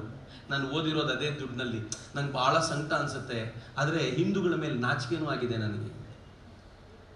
ಇವನು ಯಾವ ನಮ್ಗೆ ಹಿಂಗಂತಾನಲ್ಲ ಅಂತ ಸ್ವಲ್ಪ ಯೋಚನೆ ಮಾಡಿದ್ರೆ ನೆಕ್ಸ್ಟ್ ಏನಾದ್ರು ಗೊತ್ತಾ, ನಮ್ಮ ಧರ್ಮಗುರುವಿನ ಬಗ್ಗೆ ಯಾವನಾದರೂ ಹಿಂಗೆ ಮಾತಾಡಿದಿದ್ರೆ ಅಟ್ಟಟ್ಟ ಸೀಳ್ಬಿಟ್ಟಿರ್ತಿದ್ವಿ. ನೀವು ಅದು ಹೆಂಗೆ ಸಹಿಸ್ಕೊಂಡು ಕೂತಿದ್ದೀರೋ ಅಂತ ಆಶ್ಚರ್ಯ. ಒಬ್ಬ ಮುಸ್ಲಿಂ ಹೇಳ್ದಾರಿ ನನಗೆ, ಮುಸ್ಲಿಂ ಹುಡುಗ, ಭಾಳ ಚಿಕ್ಕ ಹುಡುಗ, ಅವನು ಕಾಲೇಜ್ ಗೋಯಿಂಗ್ ಹುಡುಗ, ಹುಷಾರಿಲ್ಲ ಅಂತ ಮನೇಲಿದ್ದಾನೆ. ಅವನು ಹೇಳುವಾಗ ನನಗೆ ಅನಿಸ್ತಿತ್ತು, ಛೇ ಅವನಿಗಿರುವಷ್ಟು ಪ್ರಜ್ಞೆ ನಮಗೆ ಸತ್ತೋಗಿದೆಯಲ್ಲ, ಎಲ್ಲೋಗಿದ್ದೀವಿ ನಾವು. ಇದ್ರೂ ಇರ್ಬೋದೇನೋ, ಮಾಡಿರ್ಬೋದೇನೋ. ವೀರೇಂದ್ರ ಹೆಗ್ಗಡೆಯವರಿಗೆ, ಸಾರಿ ನನಗೆ ಏನು ಮಾಡೋದಿದ್ದೀನಿ ಹೇಳದೆ ಹೋದರೆ ಕಂಪ್ಲೀಟ್ ಆಗೋದಿಲ್ಲ ಅನ್ನೋ ಕಾರಣ ಕೇಳ್ತಿದ್ದೀನಿ. ವೀರೇಂದ್ರ ಹೆಗ್ಗಡೆಯವರಿಗೆ ಅವರ ಆಚರಣೆಗಳು, ಅವರ ಉತ್ಸವಗಳು, ಅವರ ಈ ಕೆಲಸಗಳ ನಡುವೆ ರೇಪ್ ಮಾಡ್ಲಿಕ್ಕೆ ಒಂದು ಪುರುಸತ್ ಬೇಡವೇನ್ರಿ? ಆರೋಪ ಹೆಂಗಿದೆ ಗೊತ್ತಾ? ಪೊಲೀಸರು ಇರುವುದು ತಲೆ ತಗ್ಗಿಸ್ಕೊಂಡು ನಿಂತ್ಕೋಬೇಕು. ಆರೋಪಗಳು ಹೆಂಗೆ ಮಾಡಿದ್ದಾರೆ ಅಂತಂದರೆ, ಪೊಲೀಸರು ಅಲ್ಲಿಗೆ ಬರುವಂಥವ್ರು ಫೋಟೋ ತೆಗಿತಿದ್ರಂತೆ ಹೆಣ್ಮಕ್ಳದ್ದು. ಯಾವುದು ಚೆನ್ನಾಗಿದೆಯೋ ಅಂತ ಇವ್ರು ಸೆಲೆಕ್ಟ್ ಮಾಡಬೇಕಿತ್ತಂತೆ. ಸೆಲೆಕ್ಟ್ ಮಾಡಿದ ಹೆಣ್ಣನ್ನು ಕರ್ಕೊಂಡೋಗಿ ರೇಪ್ ಮಾಡಿ ಅವಳು ಸತ್ತೋದ್ರೆ ಅವಳು ಹೂಳ್ಲಿಕ್ಕೆ ಭೀಮನ್ ಕಳಿಸ್ತಿದ್ರಂತೆ. ಏನ್ರಿ ಇದು? 100 ಜನ ಮೊದಲು ಶುರುವಾದಾಗ 1 ರೇಪ್ ಒಂದು ಶುರುವಾಯ್ತು. ನಾವು ಅದಕ್ಕೆ ಸ್ವಲ್ಪ ಸೊಪ್ಪು ಹಾಕಿದ್ವಿ ಅಂತ 10ಕ್ಕೆ ಬಂತದ, 100ಕ್ಕೆ ಬಂತು, 500ಕ್ಕೆ ಹೋಯ್ತು, ಈಗ 1000 ರೇಪ್ ಆಗಿ ಸತ್ತೋದ್ರೆ ಇಡೀ ಕರ್ನಾಟಕದಲ್ಲಿ ಸಂಚಲನ ಉಂಟಾಗಲ್ವಾ? ನಾವು ಯೋಚನೆ ಮಾಡ್ಲಿಲ್ವಲ್ಲ. ಈಗ ನಾವೆಲ್ಲ ಹೇಳ್ತೀವಿ ನಾವು ಅವ್ರ ಪರವಾಗಿ. ಸರ್ ಯಾವಾಗ ಬಂದಿರೋದು ಗೊತ್ತಾ? ನಾವು ಪರವಾಗಿ. ಮೊದಲನೇ ಹೊಂಡದಲ್ಲಿ ಏನೂ ಸಿಗಲಿಲ್ಲ, 2ನೇದ್ರಲ್ಲಿ ಸಿಗುತ್ತೆ ನೋಡ್ತಾ ಇದ್ದೀವಿ. ನಾವೇ ಹೇಳಿದ್ವಿ 2ನೇದ್ರಲ್ಲಿ ಸಿಗಲಿಲ್ಲ, 3ನೇದ್ರಲ್ಲಿ ಒಂದು ಮೂಳೆ ಸಿಕ್ತಾ? ಅದು ಗಂಡಸಿಂದ ಒಂದು ಗೊತ್ತಾಯ್ತು. 4ನೇದು ಸಿಗಲಿಲ್ಲ, 5ನೇದ್ರಲ್ಲಿ ಸ್ಕೆಲಿಟನ್ನೇ ಸಿಕ್ತು, ಸದ್ದೇ ಹೋಯ್ತು ನಮ್ದು. ಆದ್ರೆ ಅದು ಗಂಡಸಿಂದ ಒಂದು ಗೊತ್ತಾಯ್ತು. 6, 7, 8, 9, 10, 11, 12 ಏನೂ ಸಿಗಲಿಲ್ಲ. SIT-ನಲ್ಲಿ 13ಕ್ಕೆ ಸ್ಟಾಪ್ ಮಾಡಿದ್ರು, 13 ಬಿಟ್ಟರು, 14, 15, 16, 17 ಹೊಸದಾಗಿ ಹುಡುಕಿದ್ರು. ಒಂದಾದ್ರೂ ತೆಗೆದುಬಿಡ್ಬೇಕು ಅಂತ ಅವ್ರಿಗೂ ಹಠ ಇತ್ತೇನೋ ದೇವರೇ ಬಲ್ಲ. ಎಲ್ಲೂ ಸಿಗಲಿಲ್ಲ. ಕೊನೆಗೆ 13ಕ್ಕೆ ಏನ್ ಮಾಡಿದ್ರು ಗೊತ್ತಾ? ಗ್ರೌಂಡ್ ಪೆನೆಟ್ರೇಟಿಂಗ್ ರೆಡಾರ್ ತೆಗೆದುಕೊಂಡು ಬಂದು 22 ಅಡಿ ಕೆಳಕ್ಕೆ ಹೋಗಿ ಅಲ್ಲಿಂದ ತಗೊಂಡು ಬಂದ್ರು. ಎಲ್ಲಿಗೆ? ನೀರು ಸಿಗುವವರೆಗೆ. ಅಂದ್ರೆ 22 ಅಡಿ ಆಳಕ್ಕೆ ಹೋಗಿ ಊತಿರದ. ಸಿಗದೆ ಹೋದಾಗ ಒಬ್ಬ ಹೋರಾಟಗಾರ ಹೇಳ್ದ, ನಮ್ಮ ತೋಟದಲ್ಲಿ ನಾನು ನೋಡಿದೀನಿ, ಈ ಹೆಣಗಳಿಗೆ ಬುರುಡೆ ಅಂದ್ರೆ ಬಹಳ ಇಷ್ಟ. ಕೊಳಿತಾ ಇರೋ ಬುರುಡೆನ ಅದು ಕಚ್ಕೊಂಡು ಹೋಗುತ್ತೆ, ಈ ಏನು ಮುಳ್ಳಂದಿಗಳಿಗೆ ಅದು ಬಹಳ ಇಷ್ಟ, ಮುಳ್ಳಂದಿ ಕಚ್ಕೊಂಡು ಹೋಗುತ್ತೆ ಅಂತ. ವಾ ಸಿಗದೆ ಇರೋದಕ್ಕೆ ಕಥೆಗಳು ಹುಟ್ಟಿದ್ದು. ಹಿಂಗೆ ಕಥೆಗಳು ಹುಟ್ಟಿರೋದೆಲ್ಲ. ನಾವು ಈ ಕಥೆಗಳನ್ನು ನಂಬಿಕೊಂಡು ಹಿಂದೂ ಧರ್ಮಕ್ಕೆ ಆದರ್ಶಪ್ರಾಯವಾಗಿದ್ದ ಒಬ್ಬ ವ್ಯಕ್ತಿಯ ಮೇಲೆ ನಿರಂತರವಾಗಿ ಕೆಸರಿ ಎರಚ್ಕೊಂಡು ಕೂತ್ಬಿಟ್ವಲ್ಲ. ಯಾವ ಅಧಿಕಾರ ರೀ ನಮಗೆ ಮಾತಾಡೋದು ಹಿಂದುತ್ವದ ಬಗ್ಗೆ? ಶಾಲ್ ತಾನಾಗೆ ಕೆಳಗೆ ಬಿತ್ತು, ಅದಕ್ಕೆ ಪಕ್ಕದಲ್ಲೇ ಇಟ್ಟೆ ನಾನು. ಹಾಕೋ ಯೋಗ್ಯತೆ ಇಲ್ಲ ನನಗೆ ಅಂತ. ಯಾಕೆ ಹಾಕೋ ಯೋಗ್ಯತೆ ಇಲ್ಲ ಅಂತಂದ್ರೆ, ಒಬ್ಬ ಹಿಂದೂ ವ್ಯಕ್ತಿಯ ಮೇಲೆ ಒಂದು ಆರೋಪ ಬಂದಾಗ ಅದರ ಆಳಕ್ಕೆ ಹೋಗದೆ ಅದನ್ನು ಒಪ್ಪಿಕೊಳ್ಳುವಂತ ನೀಚ ಮನಸ್ಥಿತಿ ನನಗಿದೆ ಅಂತಂದ್ರೆ ಹೆಂಗ್ರಿ ಹಾಕೊಳ್ಳಿ ಇದನ್ನ?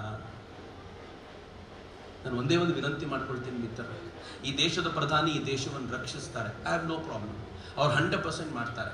ಒಂದು ಕ್ಷಣಕ್ಕೂ ನನ್ನ ಭಾರತದ ಗೌರವವನ್ನ 1 ಇಂಚು ಕಡಿಮೆ ಆಗೋದಕ್ಕೆ ಬಿಡೋದಿಲ್ಲ. ಅವ್ರು ಹೇಳಿದಾರೆ ಒಂದ್ ಕಡೆ, ನನ್ನ ರಿಸ್ಕ್ ಅಪಟೈಟ್ ಜಾಸ್ತಿ ಇದೆ, ಎಷ್ಟು ಬೇಕಾದ್ರೂ ರಿಸ್ಕ್ ತಗೋತೀನಿ, ನನ್ನ ದೇಶದ ಜನಕ್ಕೆ ಒಳ್ಳೇದಾಗುತ್ತೆ ಅಂತ ಆದ್ರೆ ಅಷ್ಟು ರಿಸ್ಕ್ ಅನ್ನ ನಾನು ಒಬ್ಬನು ಎದುರಿಸ್ತೀನಿ ಅಂತ ಈ ದೇಶದ ಪ್ರಧಾನಮಂತ್ರಿ ಹೇಳುವಾಗ ಬಹಳ ಹೆಮ್ಮೆ ಅನ್ಸುತ್ತೆ. ಆದ್ರೆ ನಾನು ನಿಮ್ಮನ್ನು ಒಂದು ಕೇಳ್ಕೊಳ್ತೀನಿ, ಸ್ವಾಮಿ ವಿವೇಕಾನಂದರದೊಂದು ಮಾತಿದೆ. ಏನ್ ಹೇಳ್ತಾರೆ ಗೊತ್ತಾ ವಿವೇಕಾನಂದರು? ಸೋದರಿ ನಿವೇದಿತಾ ಹೇಳ್ತಾರೆ, ನಿವೇದಿತಾ, ವಿದೇಶದಿಂದ ಏನಾದ್ರೂ ಬಂದ್ರೆ ಮೊದಲು ಅದನ್ನ ಟೆಸ್ಟ್ ಮಾಡು, ಆಮೇಲೆ ಒಪ್ಕೋ. ವಿದೇಶದಿಂದ ಏನಾದ್ರೂ ಬಂದ್ರೆ ಮೊದಲು ಟೆಸ್ಟ್ ಮಾಡಿ ಆಮೇಲೆ ಒಪ್ಕೋ. ಭಾರತ ಏನಾದ್ರೂ ಕೊಟ್ರೆ ಮೊದಲು ಒಪ್ಕೋ, ಆಮೇಲೆ ಬೇಕಿದ್ರೆ ಟೆಸ್ಟ್ ಮಾಡು ಅಂತ. ಎಷ್ಟು ಚೆನ್ನಾಗಿದೆ ಮಾತಿದು. ನಾನು ಇದೇ ಮಾತನ್ನ ಹಿಂದುತ್ವಕ್ಕೆ ವಿಸ್ತಾರ ಮಾಡೋದಾದ್ರೆ, ಹಿಂದುತ್ವವನ್ನ ಯಾರಾದ್ರೂ ಹೊಗಳಿದ್ರೆ ಏನೂ ಕೇಳ್ಬೇಡಿ, ಒಪ್ಕೊಂಡ್ಬಿಡಿ. ಯಾರಾದ್ರೂ ಹಿಂದೂ ಲೀಡರ್ಗಳನ್ನ ಹೊಗಳಿದ್ರೆ ಏನೂ ಕೇಳ್ಬೇಡಿ, ಒಪ್ಕೊಂಡ್ಬಿಡಿ. ಅದು 99% ಸತ್ಯವೇ ಆಗಿರುತ್ತೆ. ಹಿಂದೂ ಧರ್ಮದ ತಾಕತ್ತಂತದ್ದು. ಆದ್ರೆ ಯಾರಾದ್ರೂ ಹಿಂದೂ ಧರ್ಮದವರನ್ನ, ಹಿಂದೂ ಧರ್ಮವನ್ನ ತೆಗಳಿದ್ರೆ ಅವನ ಹತ್ರ ಪ್ರೂಫ್ ಕೊಡು ಅಂತ ಕೇಳಿ. ಏನ್ ಪ್ರೂಫ್ ಇದೆ ನಿನ್ನ ಹತ್ರ ತೆಗಿ, ನಾನು ಕೇಳಬೇಕು ಅಂತ. ಬೇಕಿದ್ರೆ ಆಮೇಲೆ ಒಪ್ಕೊಳ್ಳಿ ಅಥವಾ ನ್ಯೂಟ್ರಲ್ ಆಗಿರುವಂತ ಪ್ರಯತ್ನ ಮಾಡಿ. ಇಷ್ಟು ಮಾಡ್ತೀವಿ ಅಂತ ನಾವು ನಿಶ್ಚಯ ಮಾಡಿದ್ರು ಏನು ಪ್ರಾಪಗಂಡಾ ಮಾಡ್ಕೊಂಡು ತಿರುಗಾಡ್ತಾ ಇದ್ದಾರೋ ಲೆಫ್ಟಿಸ್ಟ್ಗಳು, ಇವ್ಯಾಂಜಲಿಸ್ಟ್ಗಳು ಮತ್ತು ಜಿಹಾದಿಗಳು, ಆ ಪ್ರಾಪಗಂಡಾಕ್ಕೆಲ್ಲ ಬೆಂಕಿ ಹಚ್ಚಲಿಕ್ಕೆ ಸಾಧ್ಯವಾಗುತ್ತೆ. ಇಲ್ಲದೆ ಹೋದ್ರೆ ನಮ್ಮ ಕಣ್ಣೆದುರುಗಡೆನೆ ನಮ್ಮ ಮುಂದಿನ ಪೀಳಿಗೆ ನಾವು ಹಿಂದೂನೂ ಅಲ್ಲ, ನಾವು ಮುಸ್ಲಿಮೂ ಅಲ್ಲ, ನಾವು ಕ್ರಿಶ್ಚಿಯನ್ನೂ ಅಲ್ಲ, ನಾವು ಏಥಿಸ್ಟ್ಗಳು ಅಂತ ಕರೆಯುವಂತ ಸ್ಥಿತಿ ಬರುತ್ತೆ. ಇವತ್ತೇನೋ ಪೆಂಡಾಲ್ನಲ್ಲಿ ಸ್ವಲ್ಪ ಮಟ್ಟಿಗೆ ತಾರುಣ್ಯ ಕಾಣ್ತಾ ಇದೆ. ಇನ್ನೊಂದು 10 ವರ್ಷ ಕಳೆದ್ರೆ ಈ ತರುಣರು ಪೆಂಡಾಲಲ್ಲಿ ಕಾಣದೇ ಇಲ್ಲ. ವಯಸ್ಸಾದವರು ಹಲಬ್ತಾ ಕೂತ್ಕೊಳ್ಳುವಂತ ಒಂದು ಜಾಗವಾಗಿ ನಾವು ಪೆಂಡಾಲ್ನ ನಿರ್ಮಾಣ ಮಾಡಿಬಿಡ್ತೀವಿ. ಯಾಕೆ ಅಂತಂದ್ರೆ ಹಿಂದೂ ಧರ್ಮದ ರಕ್ಷಣೆಗೆ ಧಾವಿಸದೇ ಇರುವಂತ ಜನಾಂಗವಾಗ್ತೀವಿ ಅಂತ.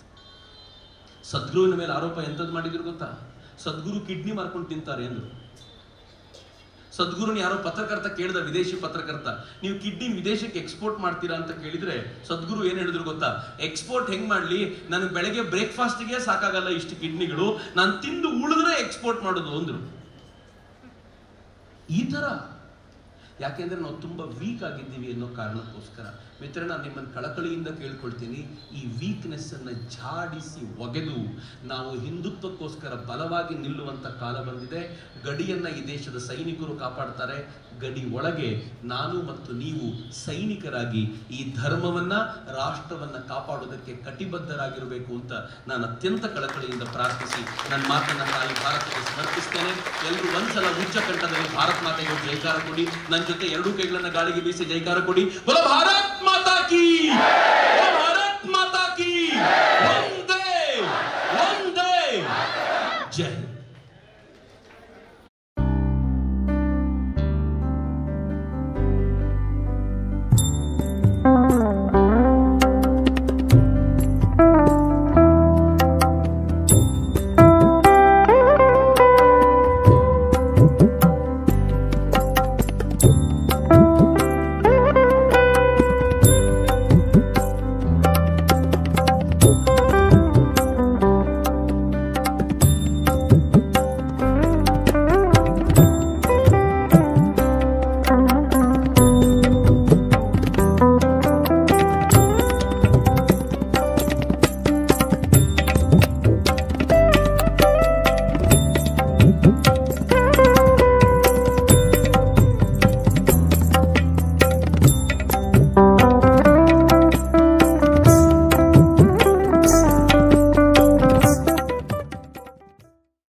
iSiri Today, Voice of Democracy.